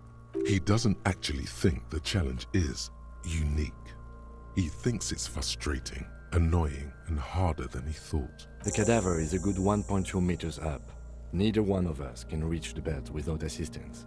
And even if we do, there's the question of cutting the airship strength material. Can someone else do it? Could we saw the branch? Seems like a lot of hassle. Maybe we can shoot him down. Maybe we can ask for help from the harbour. I was really hoping we wouldn't. The Union appear to be suspect in this case. Okay. It seems like a dangerous route to go down. Confirmed. It's unsafe. No problem. I would really prefer if there was another way. These people might have an agenda. But what else can we do? Okay, they do have the tools and the men. And since it looks like they put him there... Let's reconsider. Could someone else do it? Someone else? You mean like the police? What was that about processing, then? Weren't they supposed to take care of the boots? Why don't they help? Can't the boys from processing take care of this? No. Why? Think of the boys from processing as murderers. Only instead of people, they murder crime scenes. Processing is a wrecking crew. They know how to commission off items and how to work the incinerator in the morgue. I know it's hard, but I assure you, the others won't come to help us. And we have a growing sanitary concern here. We need to get him down, fast. Could we saw the branch? Climb up there and saw the branch?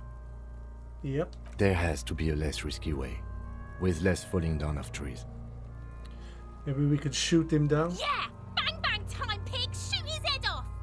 How? Where the buckle ties the rope to the branch. That's a good spot to aim. Point to it. There, the buckle holds the belt together. Where? Ah, yes, I see. If the shot hits that, there might be a chance to release the belt. Yeah, now we're talking. Entertain a Kuno with some shit. They'll miss! The pigs will miss Kuno! The lieutenant is undecided. On one hand, he wants to shoot some gun. On the other, it's an awfully stupid idea. Take the shot, Lieutenant. What's the worst that could happen? Actually, don't. Wait, let me try. Take the shot. I'll blow his head off. Take it! Take the shot! Yeah, take the shot. Kuno wants some of that shit. Silence. With his elbow sharp, the lieutenant unzips his jacket and produces a lightweight firearm. He drops a paper cartridge in the barrel, separates the scouring stick, and gives the cartridge 5 tucks, securing it in place.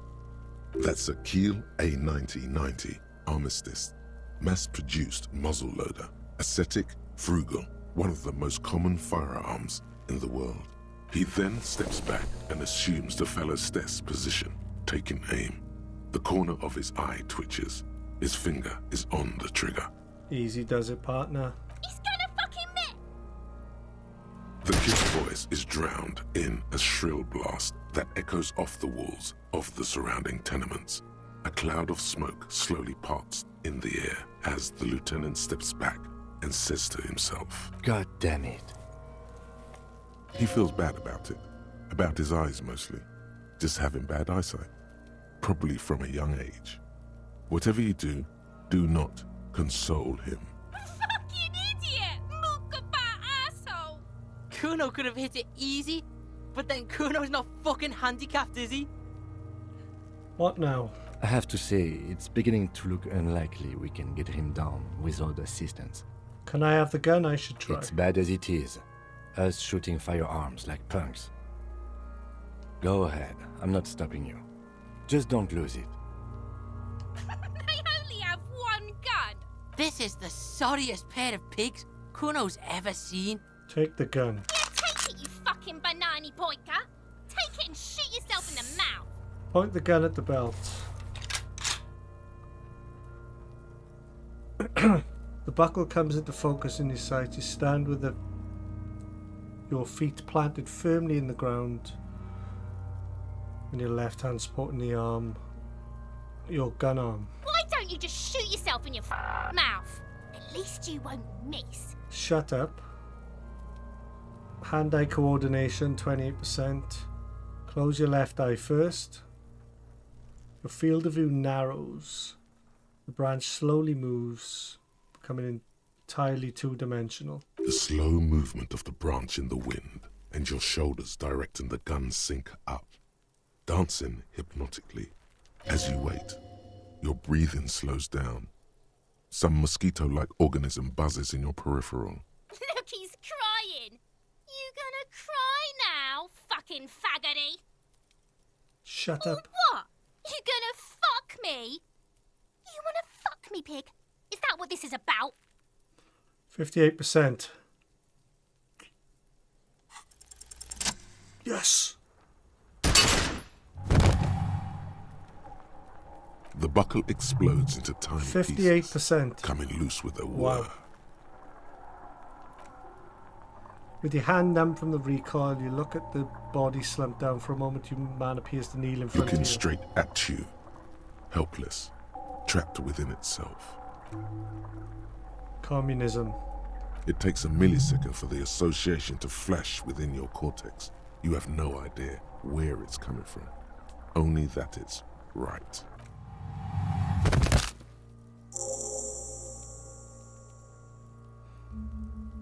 You've been policed. RCM, baby, RCM. How did I do that? Who's laughing now, you little shit? By being a damn good shot. Ace is high. Ace is high indeed.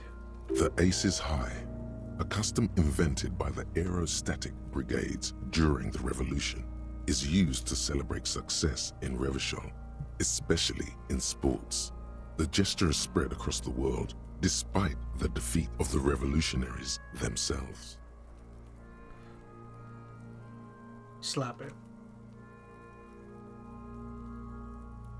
Yes. The lieutenant takes a little hop to perform the customary salutation. Your palm hurts from the slap. It's precise and down to the point. I knew these guys were Officer, let's keep our attention on the victim. What now? We will perform a field autopsy and determine the cause of death. But before... Excuse me. Slumped on the ground like that has not improved the way the corpse smells. The fall seems to have released something deep inside it.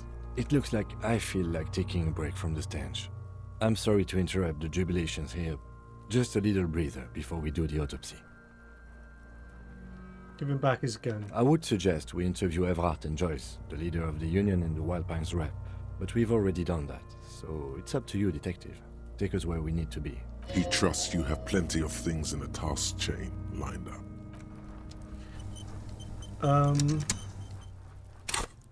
Right. Level up. Ace is high.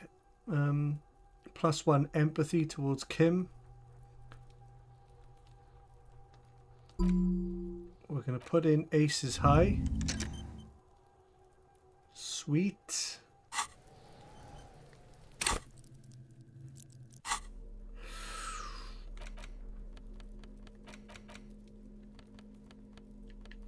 That's the photo, right? Interact. An intricate web of blue lines stretches across the torso of the head. The pattern still kind of has an ethnic... I've done that already. Okay.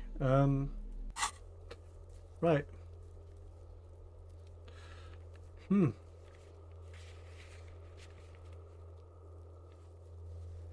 Ask Kuno what he knows. Get the boots off the victim's feet. Right, loads to do now. Ask Kuno. Kuno's like Kuno's dad. Kuno doesn't give a fuck about anything. Figure out what's going on with this kid. Come on. It's not yes. Kuno. It's Kuno S. Interesting. How? Kuno S is by far the worst of the two. Kuno has no problem being near you, but the other hides behind the fence, afraid for her life, like she's done something very bad. She came up with that psychopathic scheme of screaming for help before. Kuno just wanted to talk to you about his name. Kuno S was the one who wound him up and directed him. Also, Kuno hasn't stopped talking to you, even enjoys it from time to time. When you talk to the other one, it's like talking to a cornered animal. She only hisses. All in all, Kuno respects madness. You cannot hope to outdo her on that front. You must win yourself a few minutes with him alone. Act on it and try and separate them. Fuck you whispering about? He's whispering too. He's going with it. But watch what happens. Fuck you whispering about! She puts extra stress onto that word, expecting it will make you uncomfortable. If Kuno wants to whisper, he's gonna fucking whisper, okay? Let's whisper, pig. This is it. You've got him. But be careful. You can still fuck this up. Don't make Kuno look bad in this. Kuno, listen to me. She's trying to control you. What's up with her? She's terrifying. Phew, I'm glad she's out of our hair. She's effed up. She's not fucked up. Everyone's fucked up. Stop judging shit. Wrong move. But he's whispering still. You haven't lost him. Just don't mess up again. Or you will. She's trying There are no guarantees here. Troll you. It's okay. The pig's trying to pit us against each other. Not gonna let him do that. Shit. Idiot. You bungled it up. That's it. You let him off the line. That was a bad, manipulative thing to say. You should understand. I got you this far. I couldn't get you all the way. Try to fuck my Kuno! Try to fuck my Kuno away! Me and Kuno are tight. We ride for life. A chill comes over you, the wind from the boulevard south, lashing you for trying to separate them, for trying to take the street out of Kuno. 72%. Try once more to figure him out. Find a way to connect with him. You were too pushy last time. Think this through. Oof, Try that's to close. really understand the psychological bond Kuno has with Kuno S. Okay. Just look. While Kuno has no problem being near you, she always hides behind the fence, afraid for her life. Like she's done something very bad.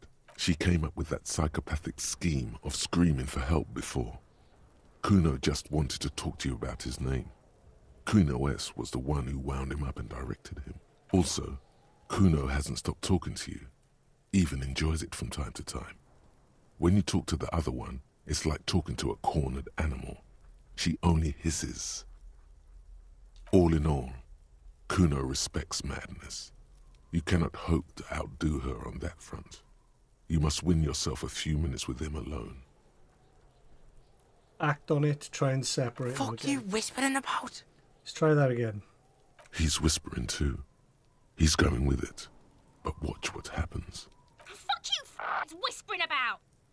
She puts extra stress onto that word, expecting it will make you uncomfortable. If Kuno wants to whisper, he's gonna fucking whisper, okay? Let's whisper, pig. This is it. You've got him. There it is. Crazy? You don't know the half of it. She's not crazy. She's insane. Dangerous. She's smoked a man. She's done people in. Probably even pigs. Stop talking to him! Kuno, I'm fucking warning you! You're gonna get us into shit! She understands what you're trying to do. Yo, see? Did Kuno not tell you?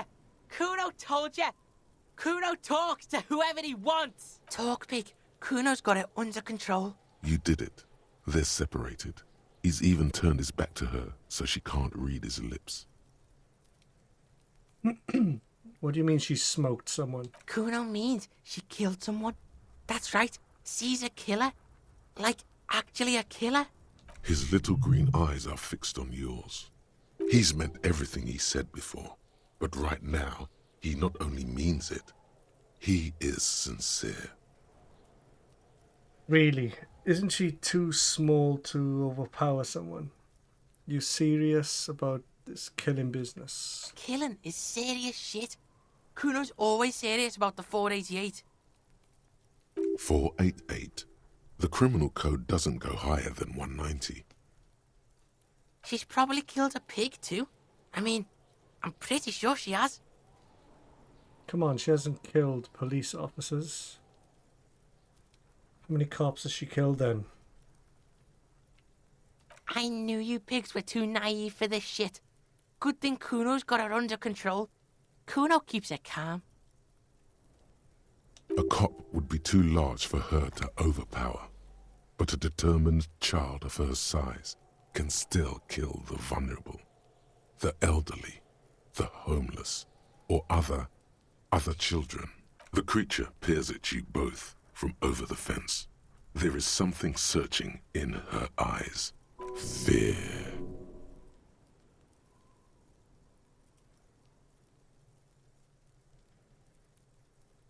Kuno, do you think it's possible that she's killed other children? You think she has anything to do with the dead man? Kuno wasn't around, and C was with Kuno. Told you this already. Look, Kuno's gonna put you at ease. We didn't do it. He speaks the truth, my liege. Kuno falls silent. He does not look at you when he replies. Kuno, that's it. That's what Kuno is starting to think, yeah. You said she's insane? Yeah, she's psycho. None of that kiddie psycho. Cat burning shit. She does the real deal. What's the real deal? Snuff radio shit. Believe me, pig, you don't want to know. And he doesn't even want to think about it. This isn't just another boast. What's the language she uses? Is she a sister? Fuck no, she's not me sister. She's just a stray who got in. Like a mad dog or some shit. Yeah, she was just there. What was that, Kuno? She was in the hallway. Dripping wet. By the fucking shoe rack. In the dark. Where was she dripping wet? Kuno's got no fucking idea. Her hair was all wet. I think she pissed on the floor too. She was there for 3 days. in the corner every time Kuno went out. You know this. The body goes into a kind of revulsion shock. Murder hangover. That's what it could have been. Murder hangover. Kill the kid. Yes. Makes them look for a quiet, dark place and just hibernate there. Usually goes on for a few days, up to a week. Must have been her first one. You only get it on the first one. I don't know. Someone left the door open. Kuno comes home. She's sleeping under the desk, under the pile of clothes, like a dog. Kuno's dad doesn't give a shit. Doesn't even see her there, or thinks it's fucking Kuno. Shit's all on Kuno. Kuno, Kuno-S, two of a kind. Fuck knows. She says it's the song of her people, or some shit. Crazy people. The fucking neck geese. I don't know. Sounds boreal, like something from the tundra and tiger-covered Cutler, Isola. Far, far away from here. As far as possible, really. Do they have red-haired people there? You mean evil little red-haired people like her? Yes, they do. The Suruese have that ginger gene. Kuno, could she be Suruese? Suruese? Like that man from Helmdall shit? She could be. From the book. She could be that Helmdall shit. Revelshot does have a small Suruese community. Or she climbed into a yakberry crate and was shipped over accidentally. Why is she called Kunuese? Because she fucking looks like Kuno. No one knows her name. Kuno calls her C.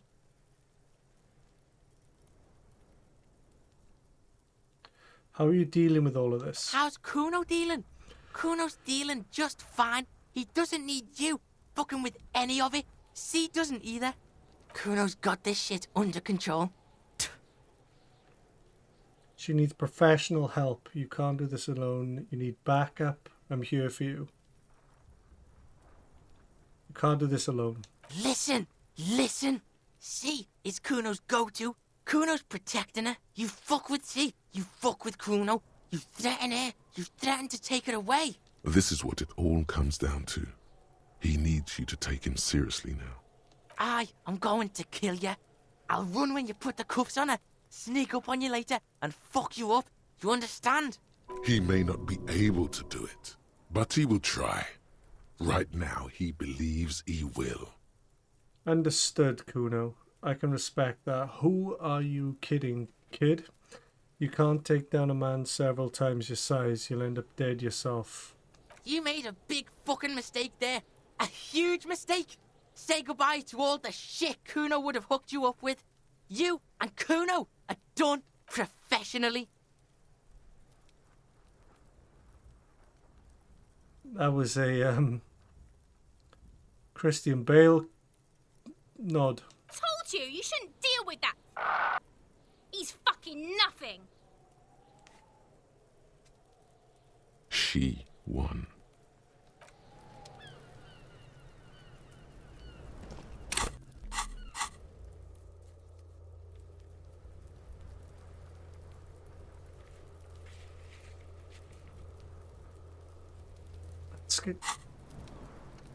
Gotta ask him again. The kid doesn't even look at you. You're dead to him. Right, well...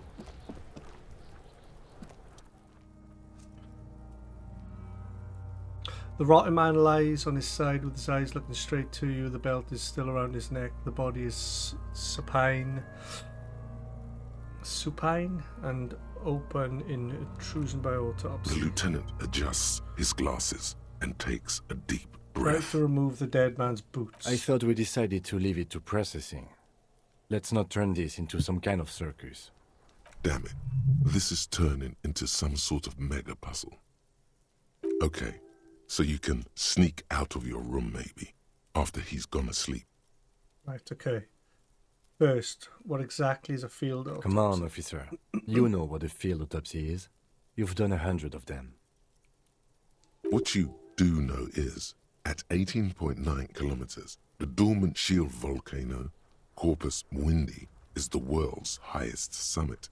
and the failure of the 38 single, Et puis descend, to crack the top 20 was the death knell of disco. But what a field autopsy is, you have no idea.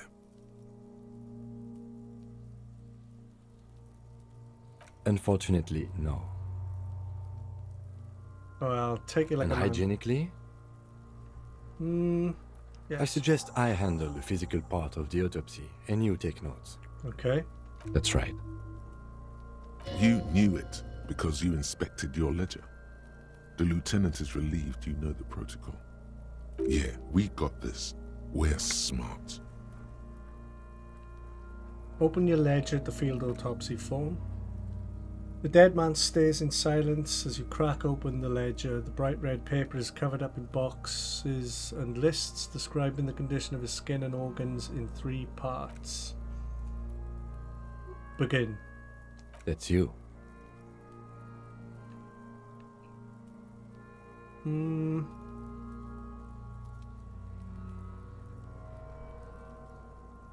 Write with initials. The corpse is indifferent to your scribblings, just lies there.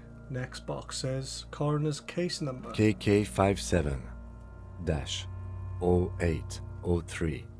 Dot. KK equals Kim Kitsuragi. Okay. 57 equals Precinct 57, followed by his date 0803 and time of arrival 0815 on the scene. He's indexed the case after himself. That's because he doesn't want to bring up the messy question of your initials.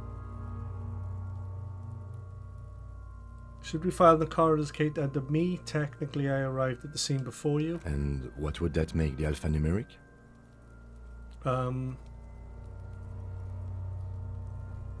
HDB 41. HDB 41 0803.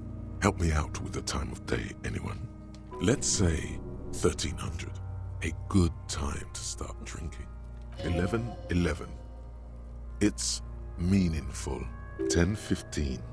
It's understated. 10:15. Good. Let's go with that. The lieutenant is quite surprised you managed to come up with an adequate case number. Name. We've heard the nom de guerre. Lely. It's better than nothing. Yes. Right. What's next? Date of birth? NA. Age? Roughly 50. Dry 40. The damage is so extensive, it's better to err on the young side. I'm gonna write 42. He nods. Race? Mondial. Mondial. Fair to olive-skinned, from the Isola of Mwindi. This is as vague as it gets. You might as well say whitish. Write it down. The pudgy mess of curdled meat looks neither mondial or anything other. Fucky, fucky! Male. Male. Pigs can have sex! Right, male. Nor does he look male with his pregnant belly. Yeah. Date of death. We're still going with March 4th. 51. Okay. What else? 9. Body identified by is non-applicable. 10. Case number is the same as the coroner's case. Evidence of treatment? None. At least not after the initial examination. Right, I agree. Pointed to lynching. Then again, the right lividity is easy to produce if you know what you're doing. Your central nervous system recognizes this gesture. It's the stations of the breath. Ecclesiastic, religious in nature, a holdout from pre-DeLorean burial rites. It takes him 2 seconds to perform. Then... We should start the post-mortem. Turn the page. The corpse cannot feel Kim's hand on his chest. Obviously. Right. External examination summary. Clothes. The deceased wears armored boots and white briefs. The make of the briefs is Babrodine, I think. Let's see. See, it's happening. Babrodine, yes. Inexpensive. Size M. Color white. The disappointment is palpable. The red-haired thing was expecting something more lurid. Write it down. The boots are ceramic, vitreous enamel. They are fused to his skin from blood flowing downward post-mortem. Removal of the boots is left for processing. It would be clever of you to omit the boots altogether, sire. If you are to keep them for yourself, as you ought to, you have deserved them more than anyone else.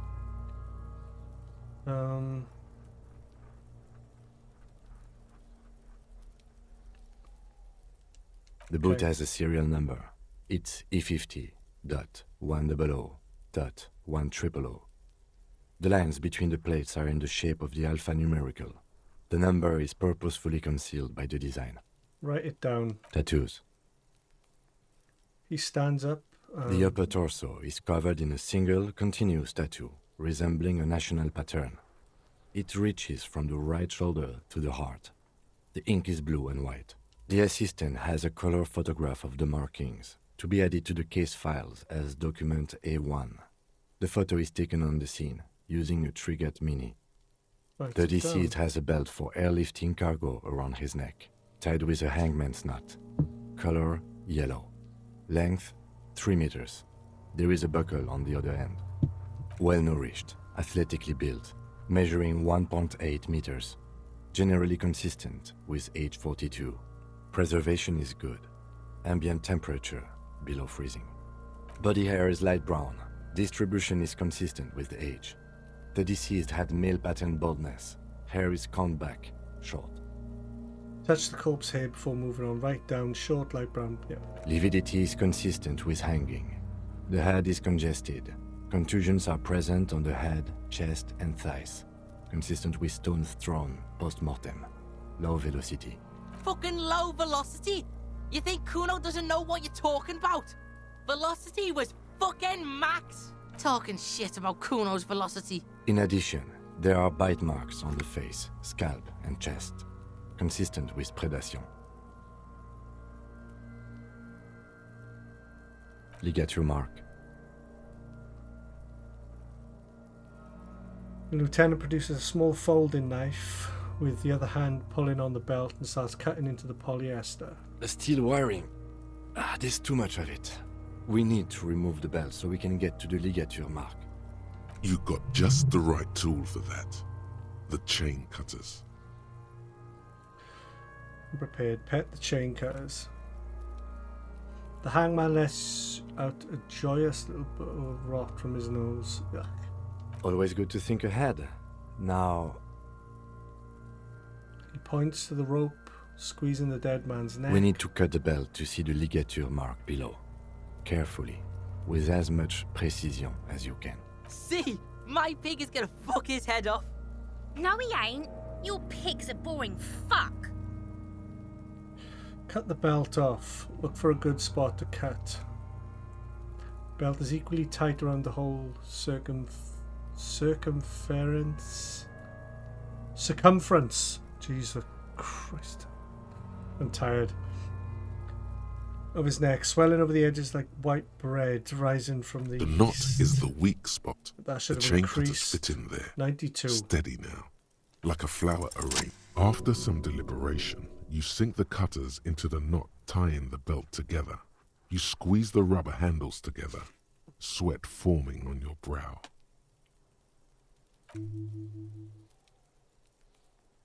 Snap. The knot is slashed. Another cut in the belt falls apart like a flower bouquet, revealing the dead man's neck and the dark red ligature mark around it. The rope rises to a point, leaving a gap in the ligature mark. The suspension point is in the back of the neck. As it ought to. This is where its grip on the curdled meat is gentlest, pulling up. Hemorrhaging is observed on the skin, above and below the ligature mark. The mark is well pronounced, consistent with a drop from 1 or 1.5 meters. Write it down. Chest is intact. Normal contour. Abdomen is protuberant. Pelvis intact. Genitalia... No! It's gonna happen, see! Oh, Kuno. Zip it. I fucking knew it! This is clearly what they've been waiting for, ever since the autopsy began. The lieutenant is trying to make it as boring as possible. Genitalia is male and unremarkable. No evidence of injury. Does it look like he was enjoying his moment of death? Inspect the genitals. Dead man's penis, average sized, congested from the downward collection of blood. The testicles are uneven in length, hanging underneath. The genitalia is greenish, marbling, and present around the crotch. Ah yes, your hunch before. We can have a semen analysis requested from processing, if that's what you meant. Yes. Mm-hmm. Just write down that we request an analysis. Write it down. Back is symmetrical and intact. Upper and lower extremities are intact, but asymmetrical. There are combat injuries on the right hand, thigh, and hip. Bullets have bitten little pieces out of him. It must have been excruciating, especially the hip. Before you is a temple of pain that knew little tenderness In addition, I see smaller, residual scars, too numerous to count, covering about 30% of his skin. From wounds sustained over 2, maybe more decades. Dispersal and accumulation indicates long and active combat duty. Write it down. Last item, hands. Let the lieutenant work alone. Hands are clean. No sign of a recent struggle. Write it down. Ooh. That's all for the external. Well done. What next? The internal examination summary. Central nervous system. I have nothing. Do you have anything on this man's central nervous system? Of course, there is a moral to be drawn from it. A moral to this story. If I may add the moral of this story. What would that be? The brain is very vulnerable to compromises in its blood supply. I think that may well be the moral of every story, officer. Good. Musculoskeletal. Purge fluid is coming from the mouth. Not injury related. Eyes and tongue protuberant. Hyoid bone. Let's see. With his eyes almost closed, the lieutenant puts his hand on the dead man's throat and begins to massage it, gently. A rotting smell erupts from the mouth. Purge fluid runs down his lips, black and viscous. You hear cracks as the lieutenant moves his sharp fingers inside the flesh, like the creaking of an old house at night. Yeah, jack that fucker off!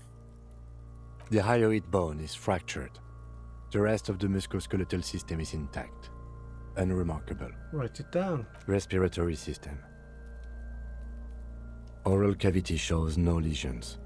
The victim has received dental implants, possibly after a combat wound.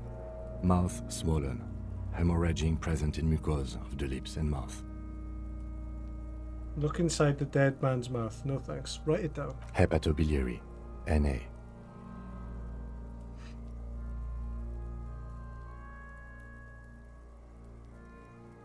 Don't we have anything?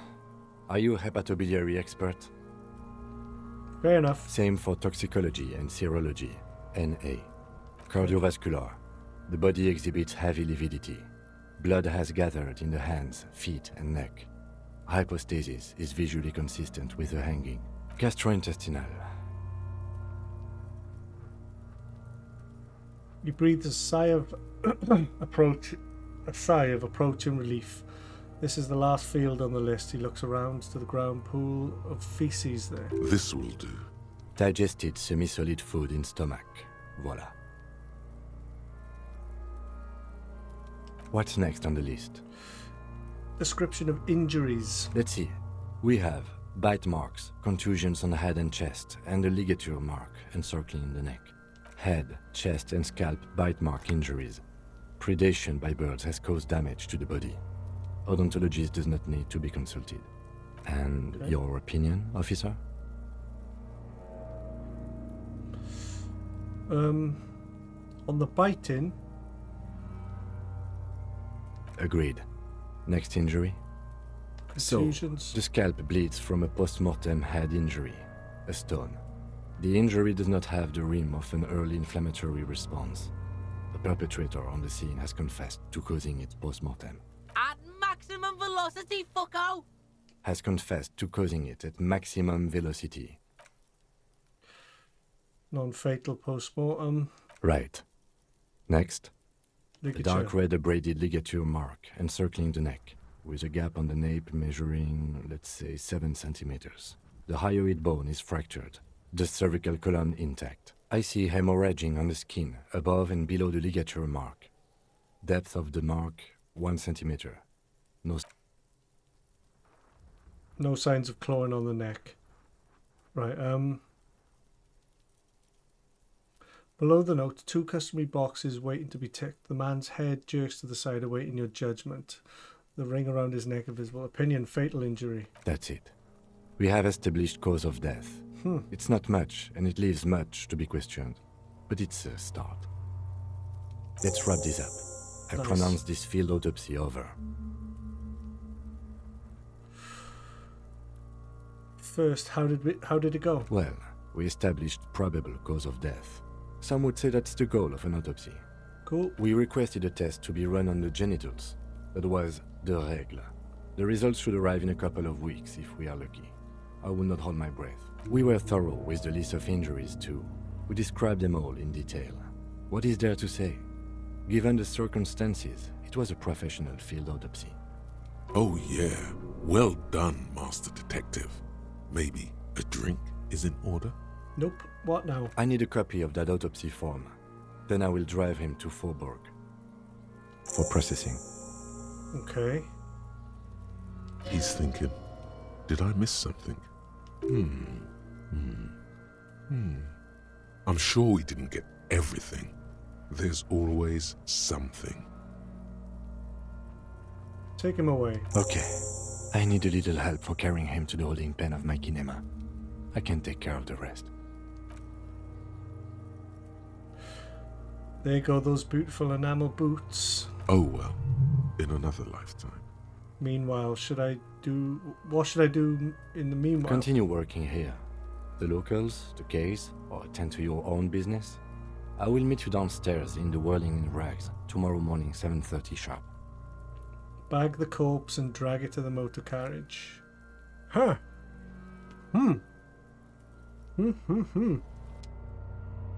There you go.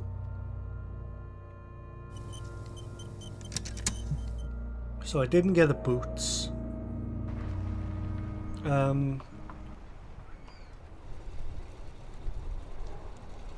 Look at the time. 9:49. Just in time for I've got 2 points now, I believe, to spend, maybe 3.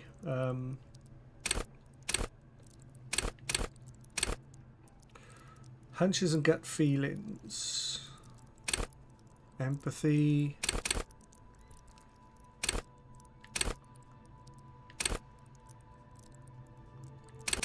Half-light. Let the body take control. Threaten people. No. Take the blows. No. Perception. See, hear, smell everything. Let's no detail go unnoticed. Go on. One of those. The quickest to react. Sneak under their noses. Master machines. Pick locks. Or one of those. And morale up. And one of those. 3 points in 1 hit there. Right, let's check this. Victims ask around about tattoos' possible meaning.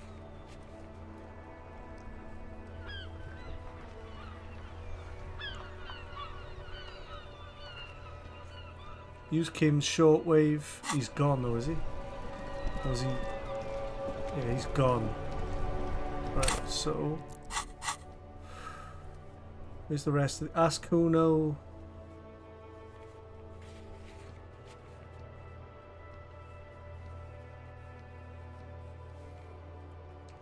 Right, it's nearly time to go confront about my gun.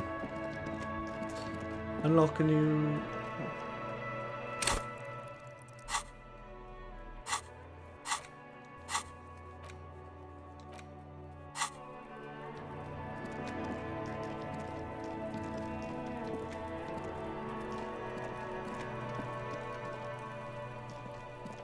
The kid doesn't even look. Now that's... I think you might have to wait until that's available again. Right, let's see if I can get my gun.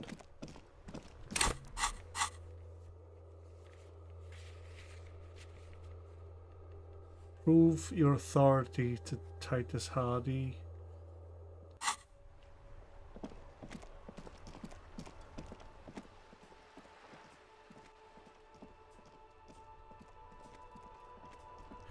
Right, so apparently now if I go down to the fishing village, it has to be after, let's check that out. It has to be after 10. It is 11 minutes to 10.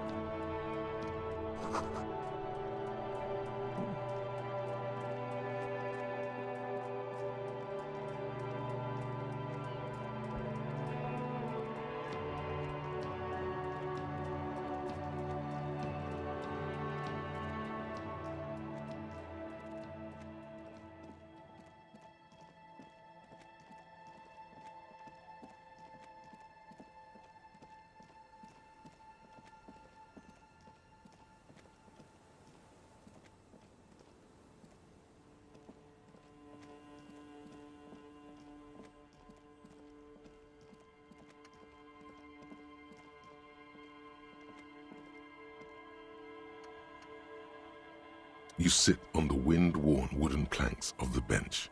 Your feet ache. Wait 15 minutes. The twiddling barely keeps your hands warm against the frigid wind. That's exactly what I wanted to do.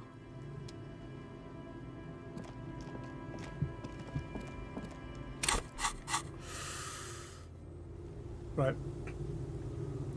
Someone's been running around with your sidearm pretending to be a police officer. You must meet her near the old fish market. Just walk past the fishing village until you see the boardwalk. This is the fishing village. Walk past it. Oh, what's this?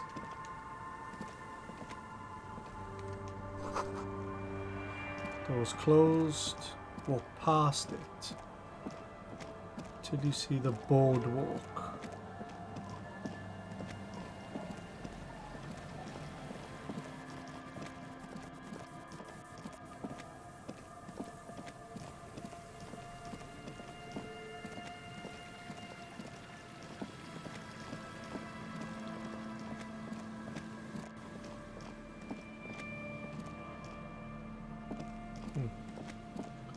I think it might be around this way.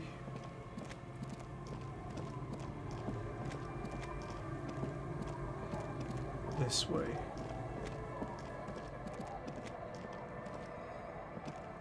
Possibly.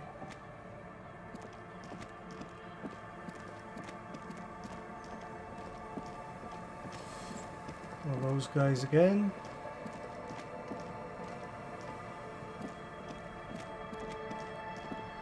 Do you see the boardwalk?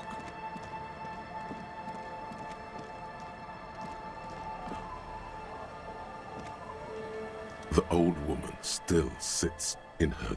The buzz of electric lights blends together with the slow rumble of the ocean waves. There's a gap where the name of that song should be. You should ask her about it right now. You're still up? Yes, I can't really sleep anymore, only a few hours a night. What's in this humming? What is the song you're humming? A lullaby my mother used to sing. What's it called? Surrender to the night. That's kind of grim for a children's song, even if it is a lullaby. Sounds nice. What's further down the coast? Not much. There's an abandoned church, Dorian Church of Humanity.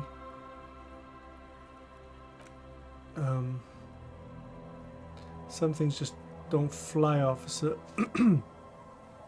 look around. Who'd go to church here? They built it 300 years ago. Must have been nicer then. She's not telling you all she knows. Keep her talking. I get the feeling you're leaving stuff out. What else is going on?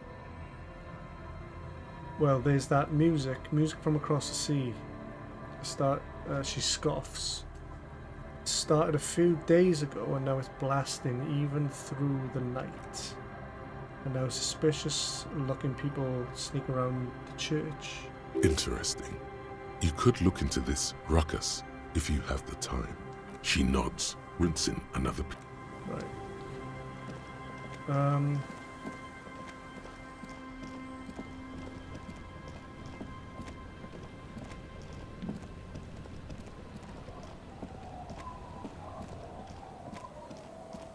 I don't know what it means by walk past to the village. Does it literally mean head out to the church? Boardwalk. What do they mean?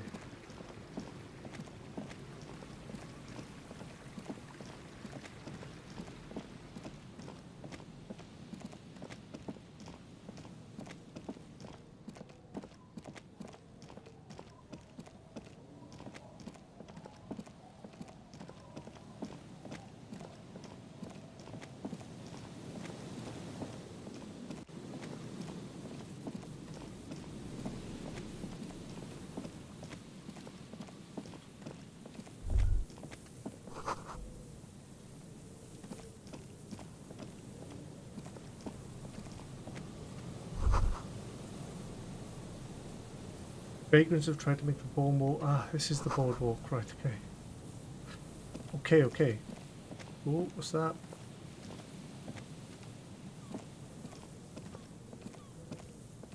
Someone has left an unidentifiable article of clothing on this railing. Take a closer It's look. streaked with dried seagull shit and tangled with pieces of seaweed.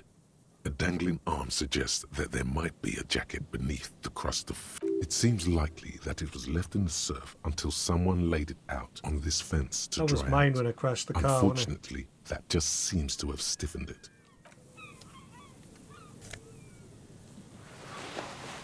Filthy jacket.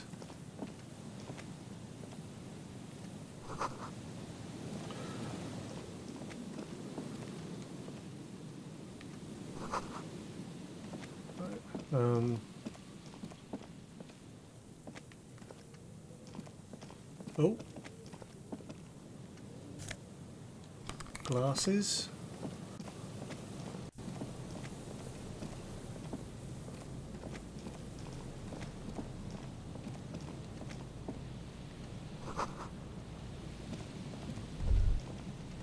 The smell. It's awful and familiar. It doesn't help. You can still smell it. Keep it in now. Don't overreact. Breathe. What is it? Don't you recognize it? Don't you recognize it? That hideous pungency. That faintly cloying sweetness. Something cold wakes in the pit of your stomach. Fear. It is death. It must be. It's a dead corpse. Yes. A sense of dread washes over you as you look ahead. I see it in the top corner. Top left.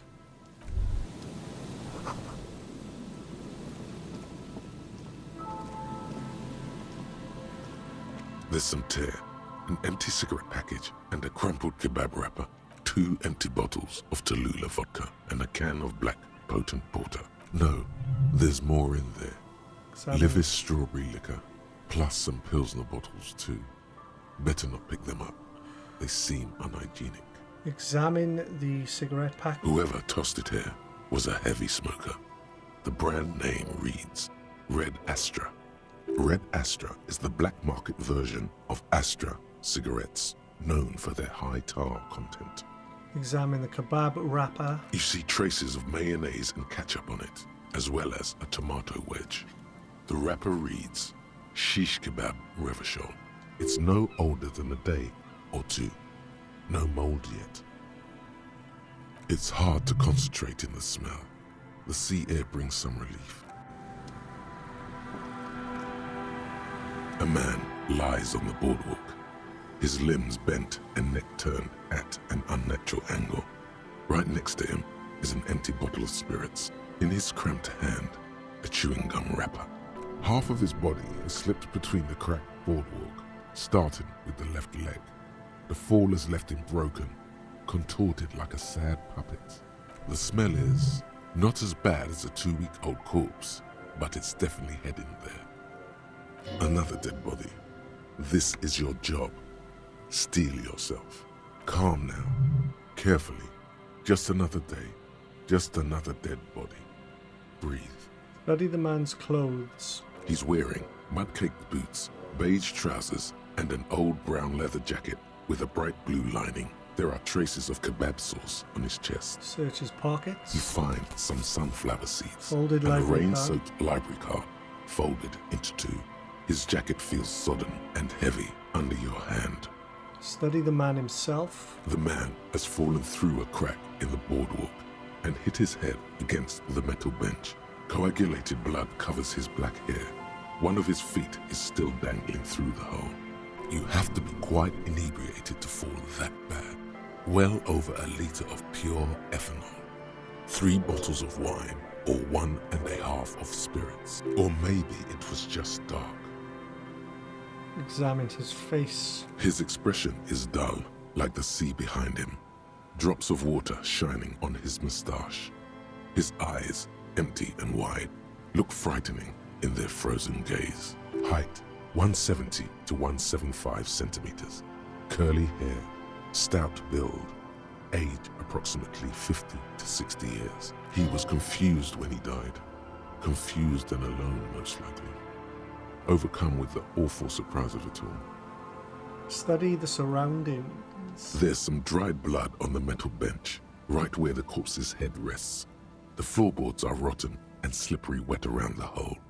An empty bottle lies nearby. A chewing gum wrapper is clutched in his fist.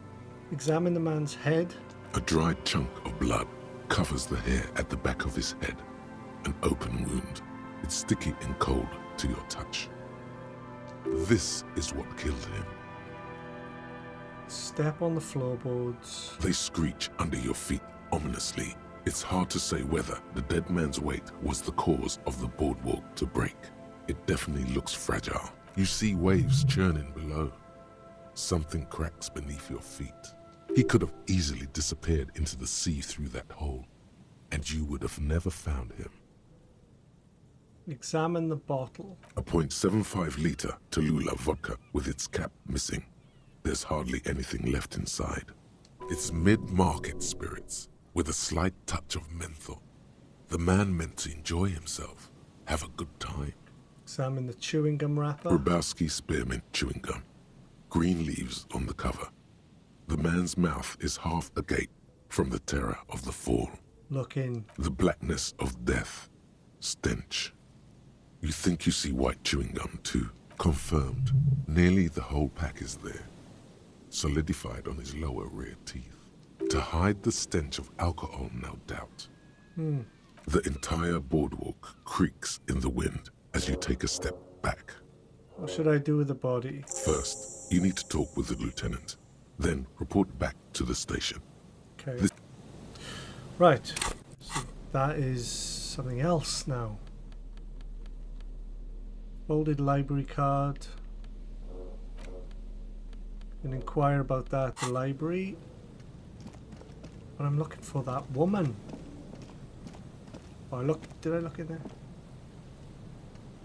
There's some tear. Yeah.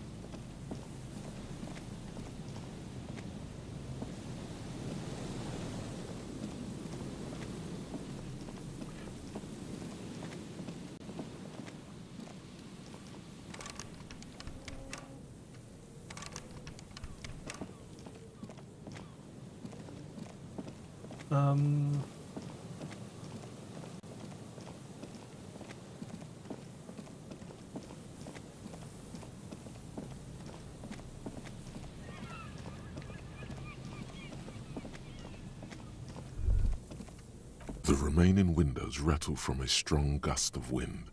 They're covered in a thick layer of grime. They must have been like this for 40 years. Try to see inside. Dripping water falls from a high place. All you can see is the shadow of a collapsing staircase. There's rust and corrosion on the bars. They're foaming with it. And a small layer of white salt from the sea. Dripping water falls from a high place. All you can see is the shadow of a Say hello if collapsing you're in the staircase. chat. How are you? There's rust and corrosion on the bars. They're foaming with it. Yeah, right, we know. I need to find that woman.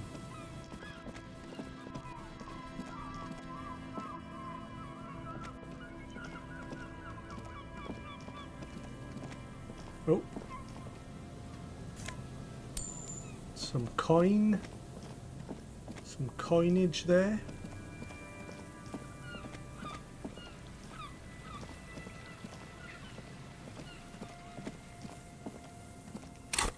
Wait a minute.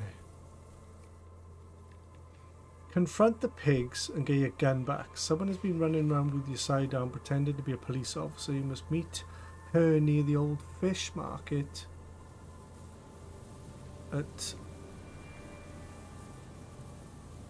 You must meet her near the old fish market at 10 and get your service weapon back. Just walk past the fishing village until you see the boardwalk.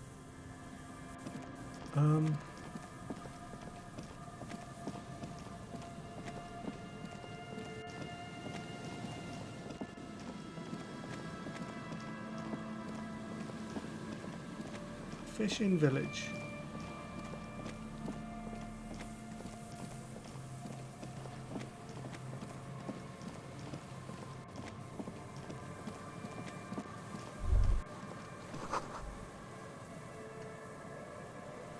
An old door, worn by elements, guards the depot.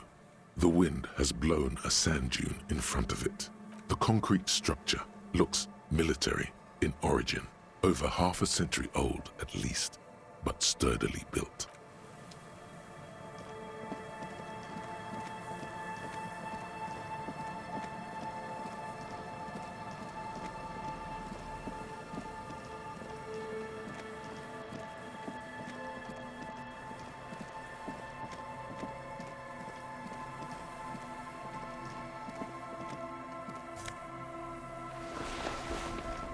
Scented scarf.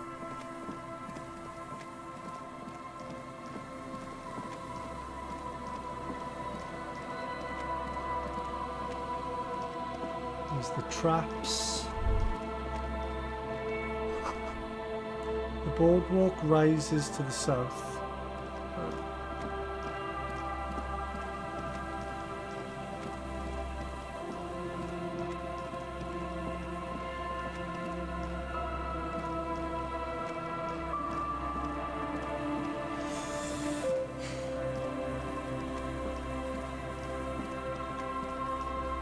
Maybe zoom out.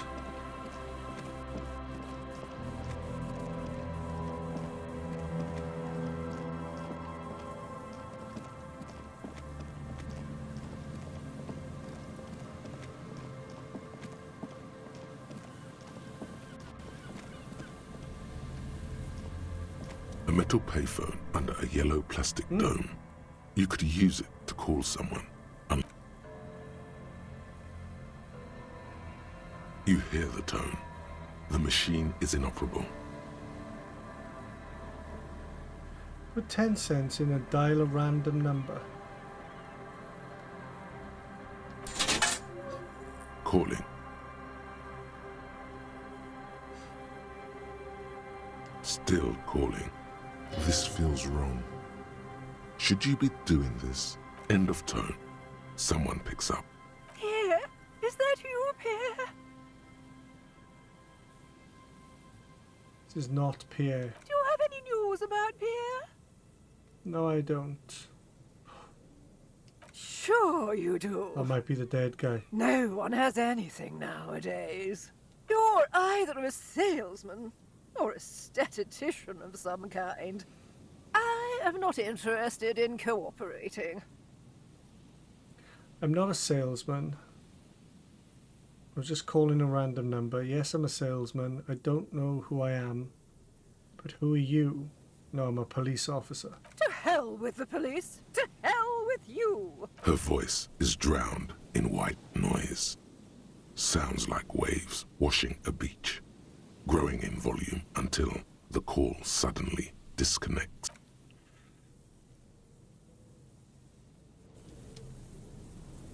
Right. That's that.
A scattering of bullet holes is spread across the cracked wall, reaching from one corner to the other.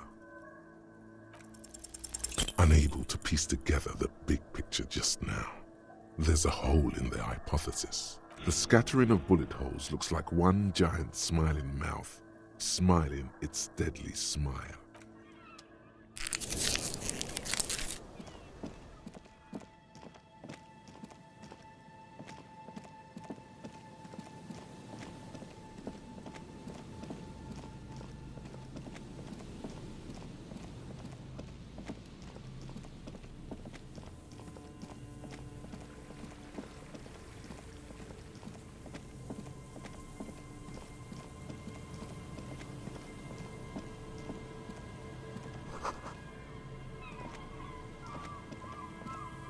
No way. It must be on the other side somehow.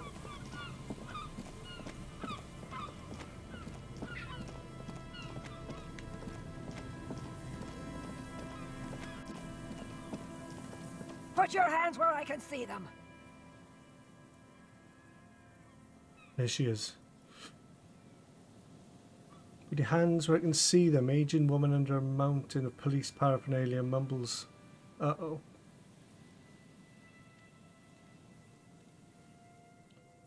Then notices you and reaches for a megaphone. Okay.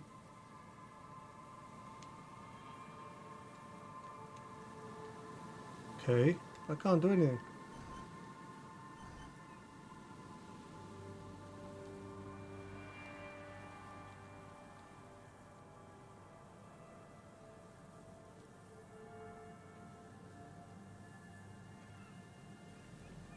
What do you...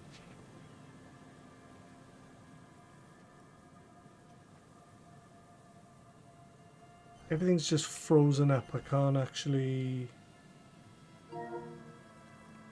do anything.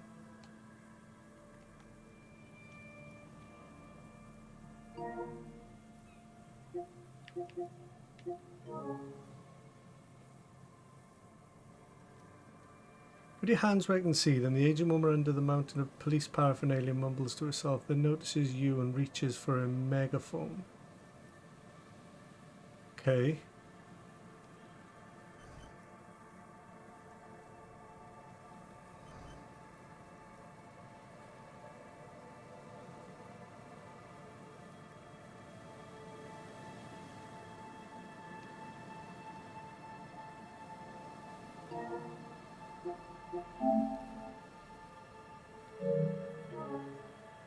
Give me 2 seconds, I'll be right back.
I think this game is frozen. And I should... I think it would have saved after I found that body. So I think this is legitimately frozen. So I need to shut the game down. Start it back up. And get back to that point, which should hopefully not take me too long.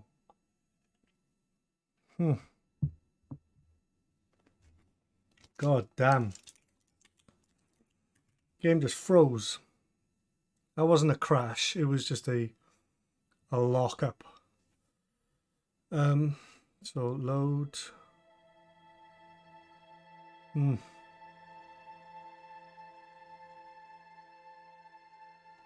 It was like 20 minutes ago. Damn it. Where the hell am I? Oh my god. Actually, have I still got those 3 points I have? Right, so I put them into... Right, I can just run to where I was. It's all good. I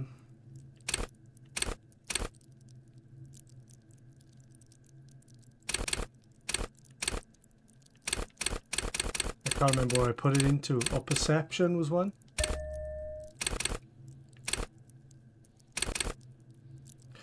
That was one. And gut feelings. Say hello in the chat if you are indeed there. Right.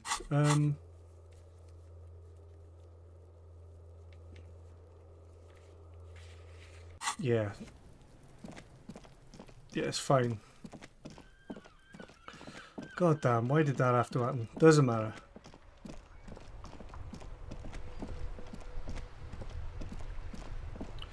It's not going to take me too long. I've just got to... I've got to inspect that corpse again though, that's the problem.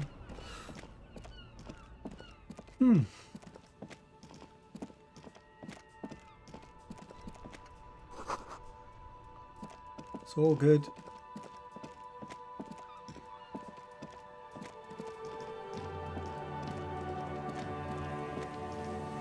Get to the fishing village, sit on the bench, wait. I think I'll wait half an hour this time, as opposed to 15 minutes. Guarantee that the woman is there when I go. That's the plan.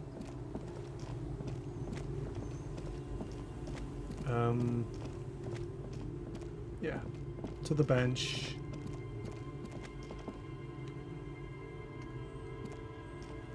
You sit on the wind-worn wooden... 30 minutes. Time passes. The sun draws ever closer to the horizon.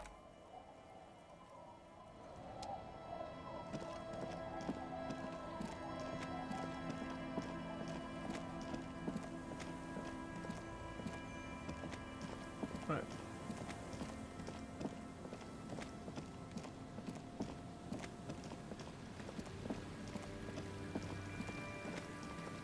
She might be there before I even get to the body this time. Who knows? She She should be just there if she is.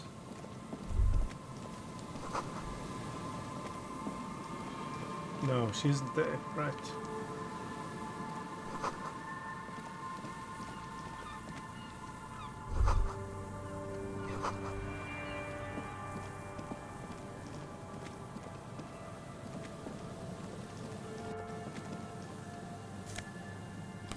There's the glasses. There was a tie I could have picked up. Oh yeah. And then there's the body. The smell. Don't you recognize it? Something. It is death. Yes.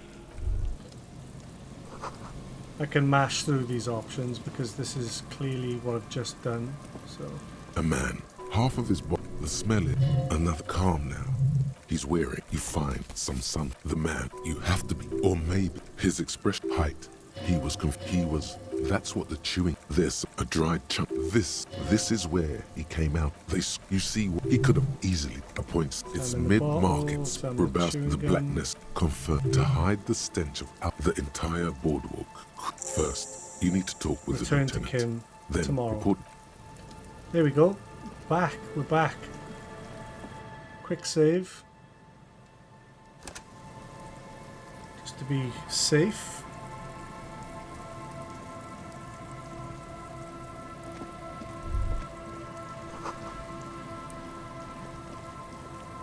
And now she should be. I don't know if the game wants me to walk away and then back. But she should be just right there. There's the folded library card. Look into that later.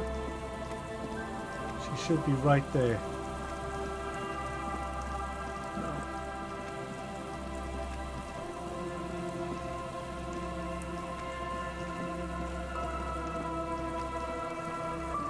Gives me an opportunity to go get that necktie or scarf or whatever it was. Right, we're back.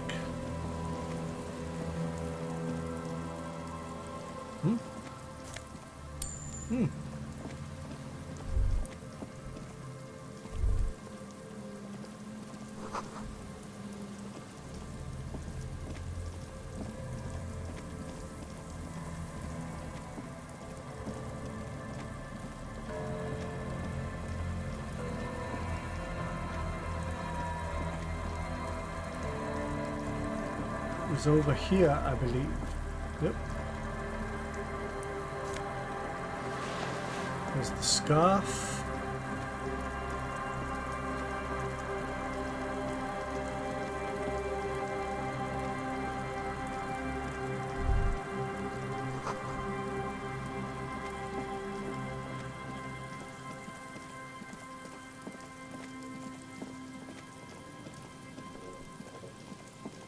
I think I need to make that phone call first and then walk her back up onto the boardwalk, and that's where she'll appear again,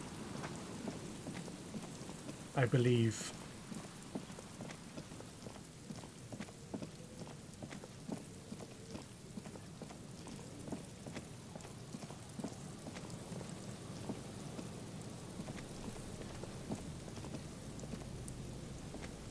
A metal paper.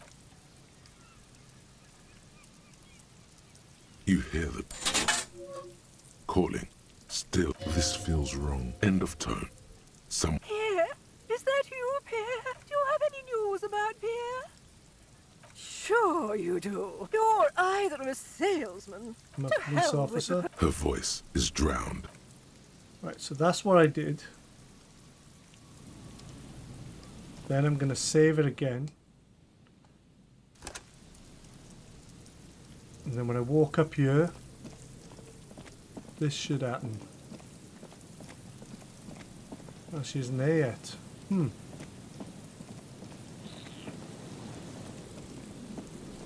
let's just continue. Continue onwards. What does that do? Right. +2 encyclopedia.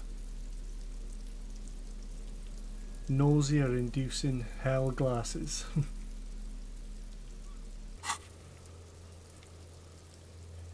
Return to the dead body with Kim. Right. You must meet her near the old fish market at 2. Well, I've passed that point, haven't I?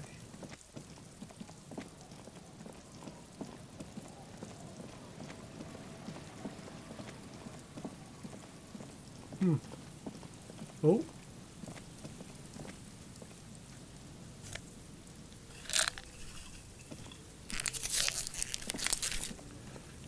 Bring my morale back.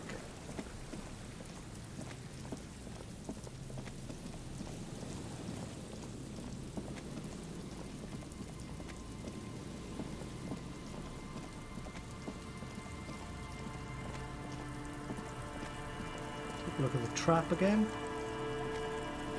A few locusts trudge along the wall of the trap. The rest are piled in a heap in the poor things. How do I get up there?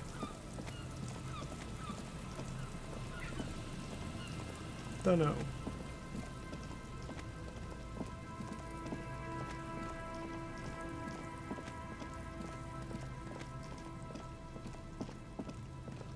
Oh. Oversized superstar glasses.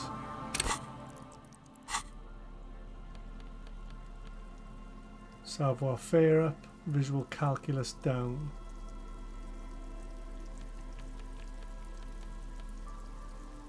Empathy up, logic down.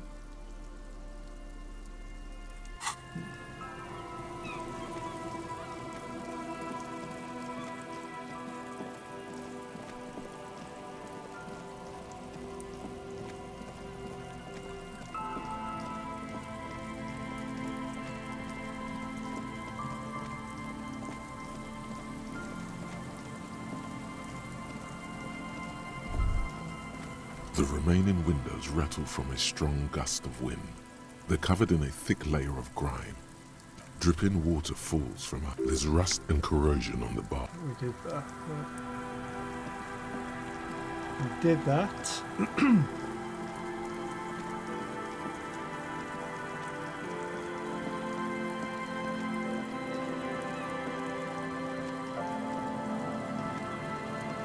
Well, this lady should be there again. Yep. Put your hands where I can see them.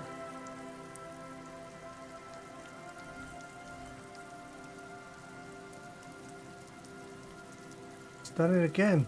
What? Am I missing something?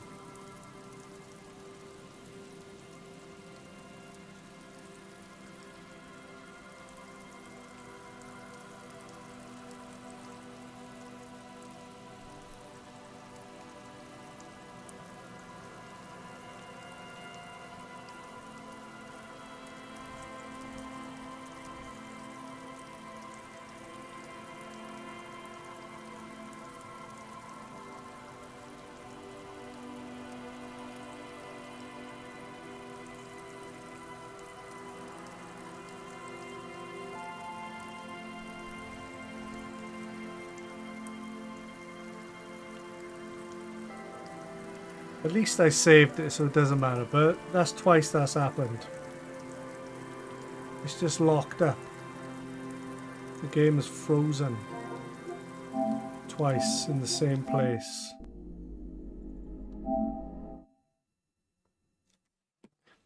Luckily I saved it just before that, so...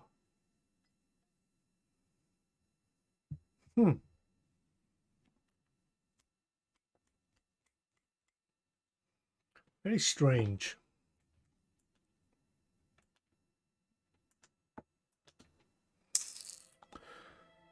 Huh.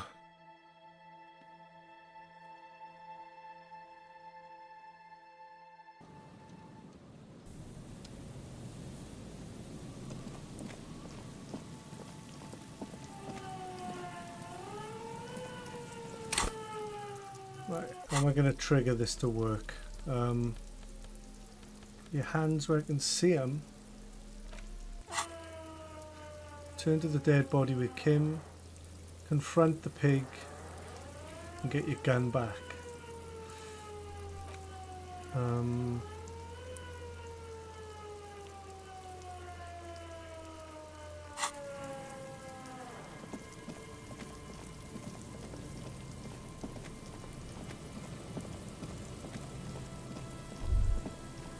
The remaining window dripping with rust and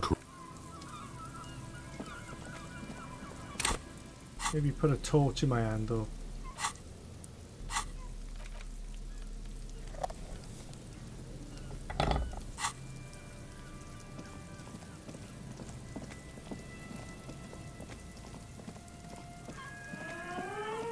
Put your hands where I can see them. Okay.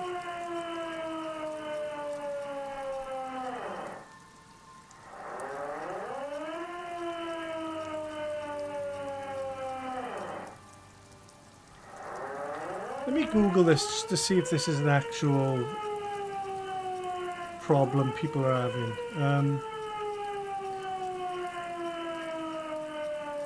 Disco Elysium.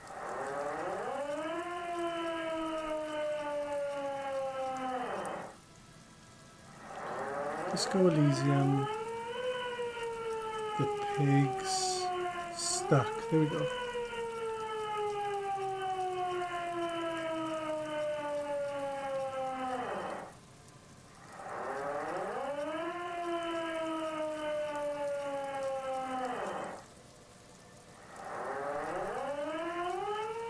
The scene starts and I can scroll the text box, but nothing else.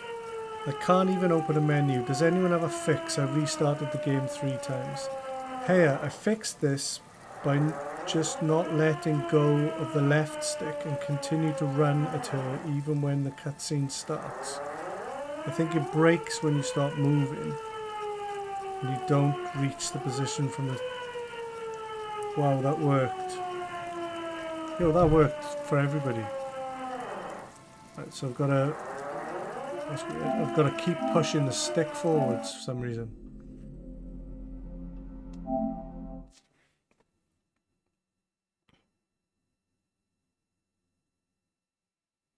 I fixed this by just not letting go of the left stick and continuing to run at her even when the cutscene starts. I think it breaks when you start moving. Right, so just keep moving. That is very strange. And then a load of people saying, yeah, that's correct. So if I just keep pushing the stick forwards, this should work. Put your hands where I can see them. There you go. Huh. Show me your hands. This is the pig. Show me your hands. God bless Reddit. Show me your hands right now. Scavenged, battery-powered police lights protrude from her back. The flickering light show reveals a gun in her shaking hand. Her hand is trembling from some sort of neurodegenerative disease.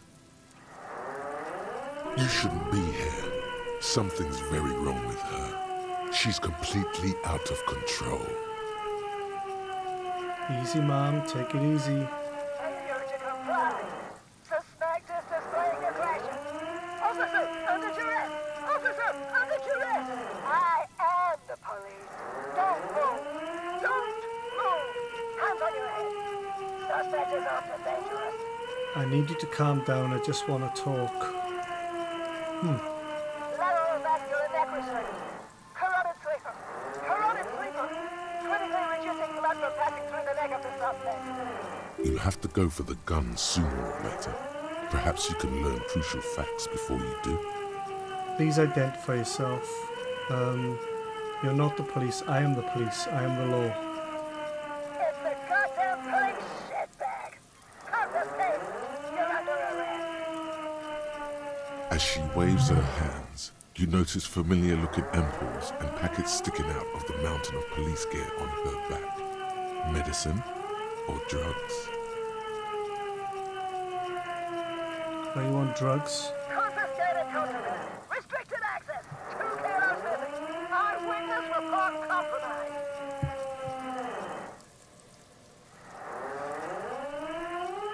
You're not the law. I am. You're not the police. I am the police. I am the law. Back up! Back up! Back up! Status unconfirmed! I'm a detective with the 41st precinct. Mr. Moran. Gareth. Aggravated assault! Man down! Officers in pursuit! There's a scenario unfolding in her head right now. It has nothing to do with what's happening here. What's the situation? Law enforcement compromised! Impersonating a police officer! Does she not believe you're actually a police officer? Hey, she's gonna shoot me dead. Hey, you're the one impersonating. Confined quarters! Drop your head! Come in, dispatch! Come in, first! Civilian engagement! She's losing it. One twitch and there would be blood. I might have to reload my save. Go. She's frantic, confused, teetering under all that gear. There's an opening if you just move fast enough. Go for it. Suicide back home! Then take a decision! Eat lead, scumbag! Oh, I see. Okay, the gun was empty. All is good. You're fine. What is this? This isn't police issue. Police weapons have bullets. This isn't real. Police guns always have bullets. What is this? Why did you sell me this? She looks devastated. Whew. Grab the gun. No one Nice, I've got my gun back. cares anymore. What? Okay, you need to figure out what to do with her now. Nobody's ever around. Nobody ever comes to visit me. I'm very sorry this is how life turned out for you. You tried to kill me. Her scratched skin is warm to the touch, but the person inside doesn't even know you're there. The catatonic woman, especially now that she's unarmed, doesn't seem to be a threat to anyone but herself. Titus wants to be the sheriff. I'll tell him where to find you. Maybe he knows your family. At ease. Patrol Officer Pigs. Your heart is in the right place. Bow. The catatonic woman doesn't understand, probably even hear your kind words. Titus She just is. wants to be the sheriff. Please leave the radio on. Mr. Moran is on Channel 8. Reflex to what? Being left alone. She stands motionless. Just a heap of clothes and flashes now. Maybe if you search her once more.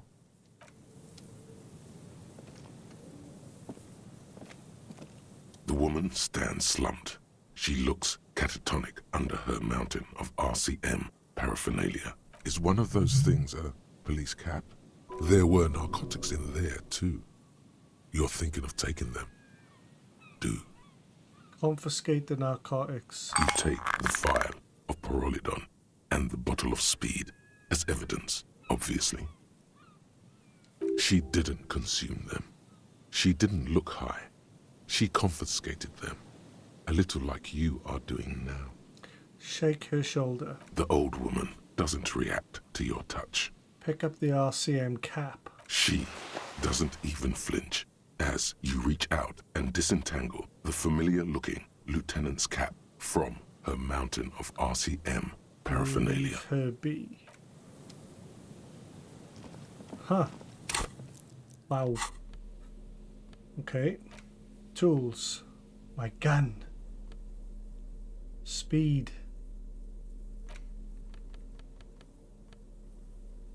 Authority. That'll raise my authority for... What else have I got for authority?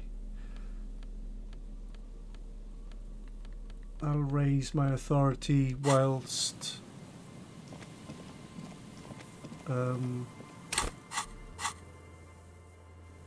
Hardy and the pigs. Ask Titus Hardy and his boys to take care of the pigs. Woman catatonic on the boardwalk. There we go. Prove your authority to Titus Hardy. That's raise my authority. Return to Kim. Right. So I'll go to Titus Hardy. Hardy and the pigs and try and prove my authority. And then go to sleep.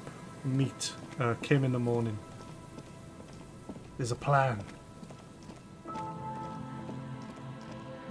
A plan is unfolded in front of me. Right. Ooh.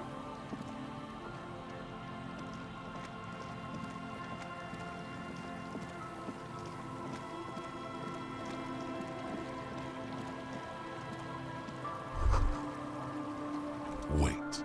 Take a longer look at yourself and how you're reflected in that slick chemical rainbow. Metaphor. It's always metaphor. This is more important than you. That's the blood of industry you see before you. The runoff from Coal City, further down the coast. The engines of fortune once roared here. Great wealth poured into Revachol, the Delta, as did smoke, waste, sickness. The engines stopped. The West Revacholian industrial base was dismantled after the war. Now, extinguished coke furnaces dot the landscape, a landscape despoiled by industry. Filth. This needs environmental action now. Yes, fortune left you too, leaving only pharmaceuticals and a subpar service-based industry.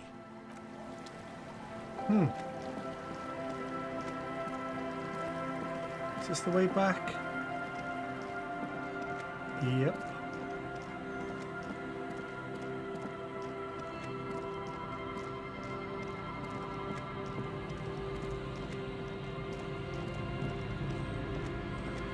Right, back to Titus. Fast as we can.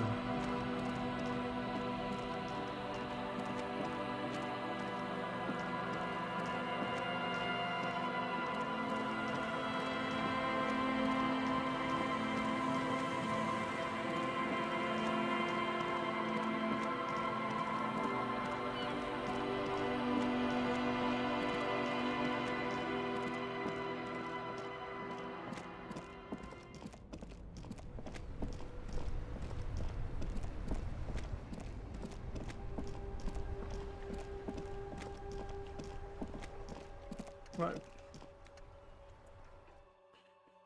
Back to Titus. I don't think I'll be able to do my authority thing yet. We'll see. Or at least I can talk to him about the pigs. It's you again. What is it?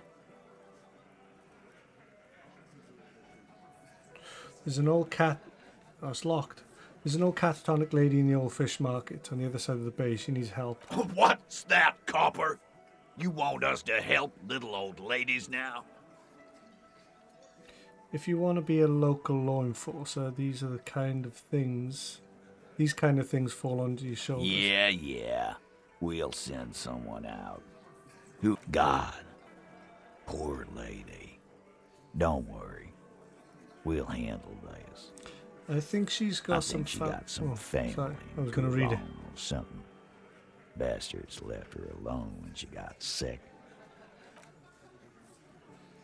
Hey, wasn't Everart's B team looking for her the other day? They said something about her, I don't know, finding something. Yeah, I think you're right, Gene. She have something of yours, Pig? Whatever you do, do not admit to these punks you lost your gun. You will suffer if you do. Nope, she didn't have anything of mine. No? Well, whatever then, Copper.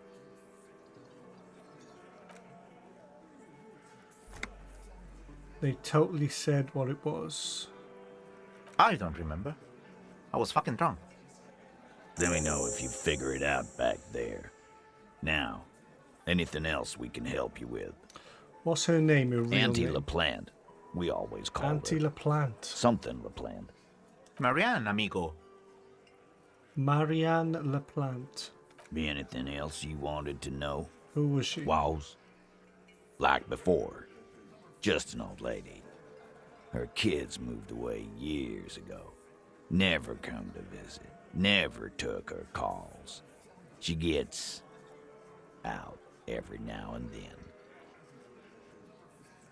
Us kids? That must have been ages ago. She was better then. The children kept her together. How did you get like this? Get wanted to be a cop, you mean? Well, she... Shit. I don't actually know. Anyone know why she started acting like a pig? No fucking clue. It's gotta be the crazy. Who'd want to be a pig? Someone who wanted to set the world straight before it ends. Ever think of that? More like, who wouldn't? Law enforcement is respectable occupation, sir. Respectable professions don't shoot kids, Cerdo. They don't beat confessions out of prisoners. Easy there, Al. Sit down. We got one of our own to take care of. So let's not get worked up. Where'd you get all the cop gear? Dunno. She lives by the water. Shit washes up all the time on the beach. Thanks for helping out with this one, Titus. No problem, old cop man. We take care of our mentally ill here in Martinez. Ain't that right, boys?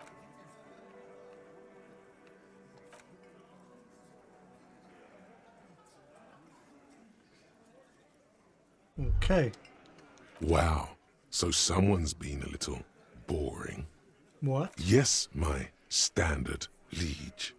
Someone's seen all sorts of wild ideas pop off and thought, I'll take the boring one. The regular, please. The brown. I'm just trying to do my job. I need... no need for extravagance. Of course you do. Let's get right to it. My lord's coppo type is regular cop. I'll let everyone know. I'll send out a telefax. Opt in. Done and done. No actual communiques will be sent, of course. That would be too dramatic.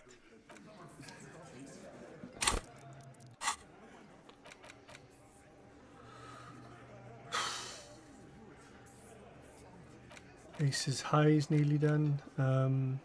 Temporary... Right. I believe... Return to the dead body with Kim. Ask around about tattoos. Use Kim's radio. Can't ask Kuno. Can't do that. Track down the badge.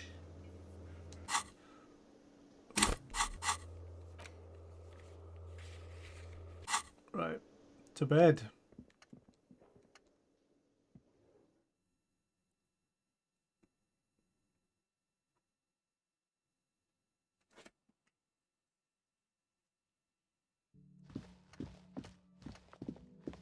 To bed it is.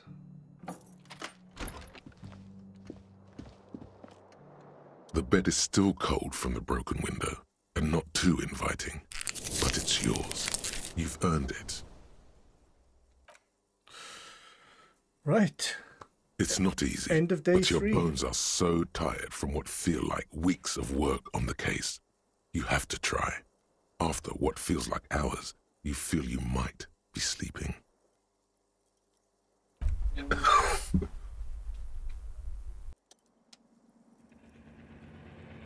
Thoughts, baby. A million little lights in the dark. You're one fine instrument, brother. All those faces and all those names. All that laughter and screaming and scheming around. Every corner and every street. recorded in you forever on ferrotape. Spinning on empty. On and on it goes, for untold hours. At the disco where you first asked her to dance. Rising, rising, above the dark curvature, the great wingspan of sleep, studded with stars. Behold, there are millions of them down there. The first time, the last time, the smoke in her mouth, the potted flowers, the faces turning, changing. It's the world, Harry boy, and you're made of it. Every day you're out there, you make more of yourself from it. I'm afraid you can't be unmade now. You can never forget this shit.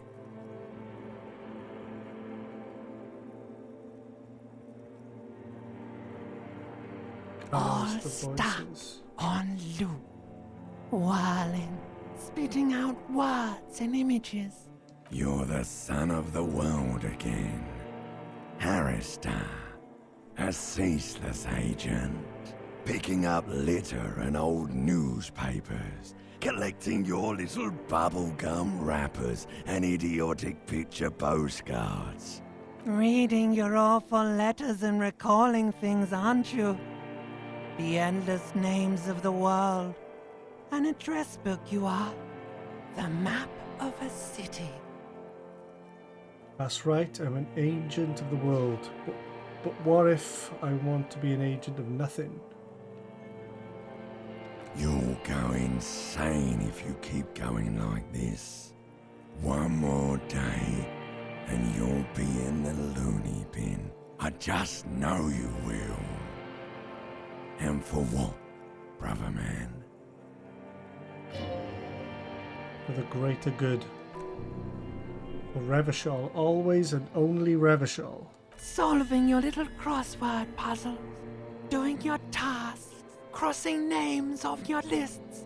Trying to become some sort of world detector. It won't make it okay. It won't put smoke back in her mouth. We're making progress, measured, steady progress. There he goes again. He's a real political animal, our Harry.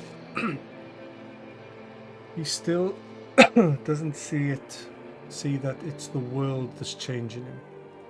He's got no idea what he's in for. 'Cause only love can break your heart.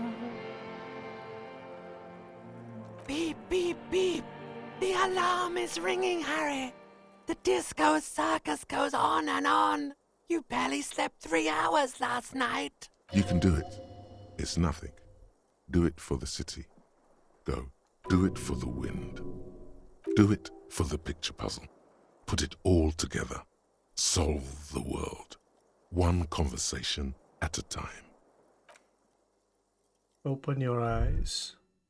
Open your eyes. Right. Oh.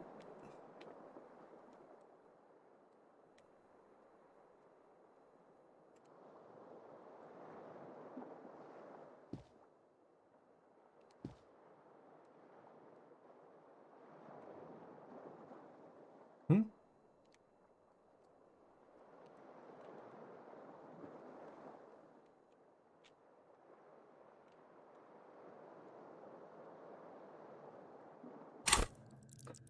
Don't tell me that's frozen again. Right.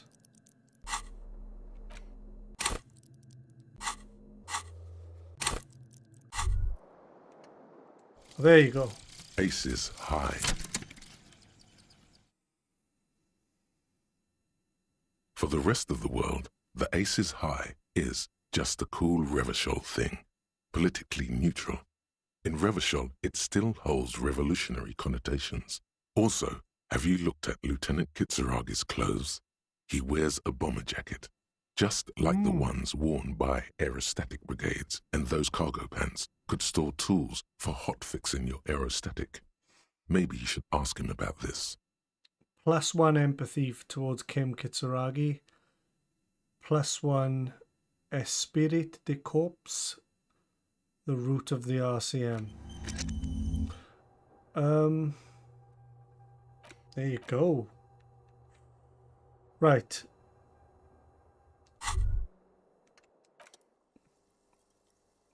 Empathy, right.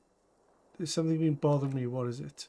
It's a suspicion or a feeling really that things are not quite in hand around here. An earth-shattering deduction from the psyche that will...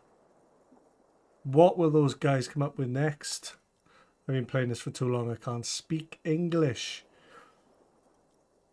Everyday things seem to spin more and more wildly out of control. The centre isn't holding, and despite our efforts to moderate and contain these energies, things only seem to be getting worse. Let's get to it. What needs to be done? I thought I was assigning responsibility for the murder. But exactly... What? Proceed. Whoa, whoa, whoa. This is some kind of dictatorship in my mind. A committee. Right.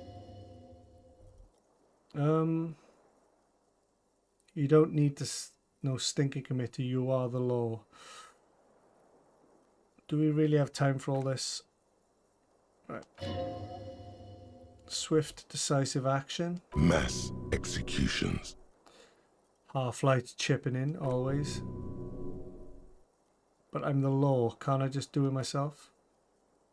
Really, Harry? You know in your lungs that true authority flows from institutions, not individuals. That's the single principle that separates civilization from barbarism. Technicalities. Only the most... And who should sit on this committee? Only the most even-keeled minds in Martinez. Your half-brother, the lieutenant, is a natural place to start. I'm prepared to take on this awesome burden. Together you'll be able to discover who has the responsibility in Revachol.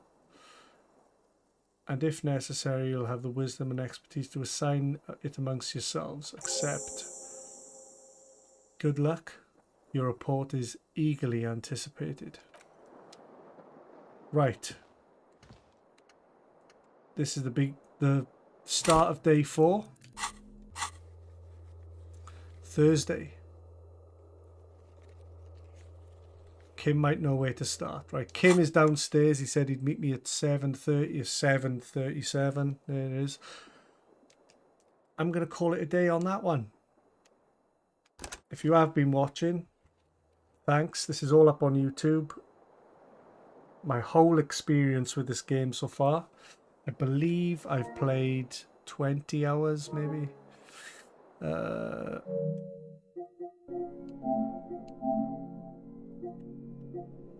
27 hours so far. Cool.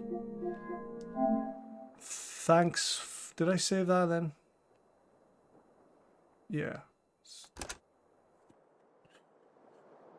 Right, thanks for watching. To be continued tomorrow. Or if you're watching late after the fact, continue right now. Thanks for watching. Subscribe if you can. Follow. Bye.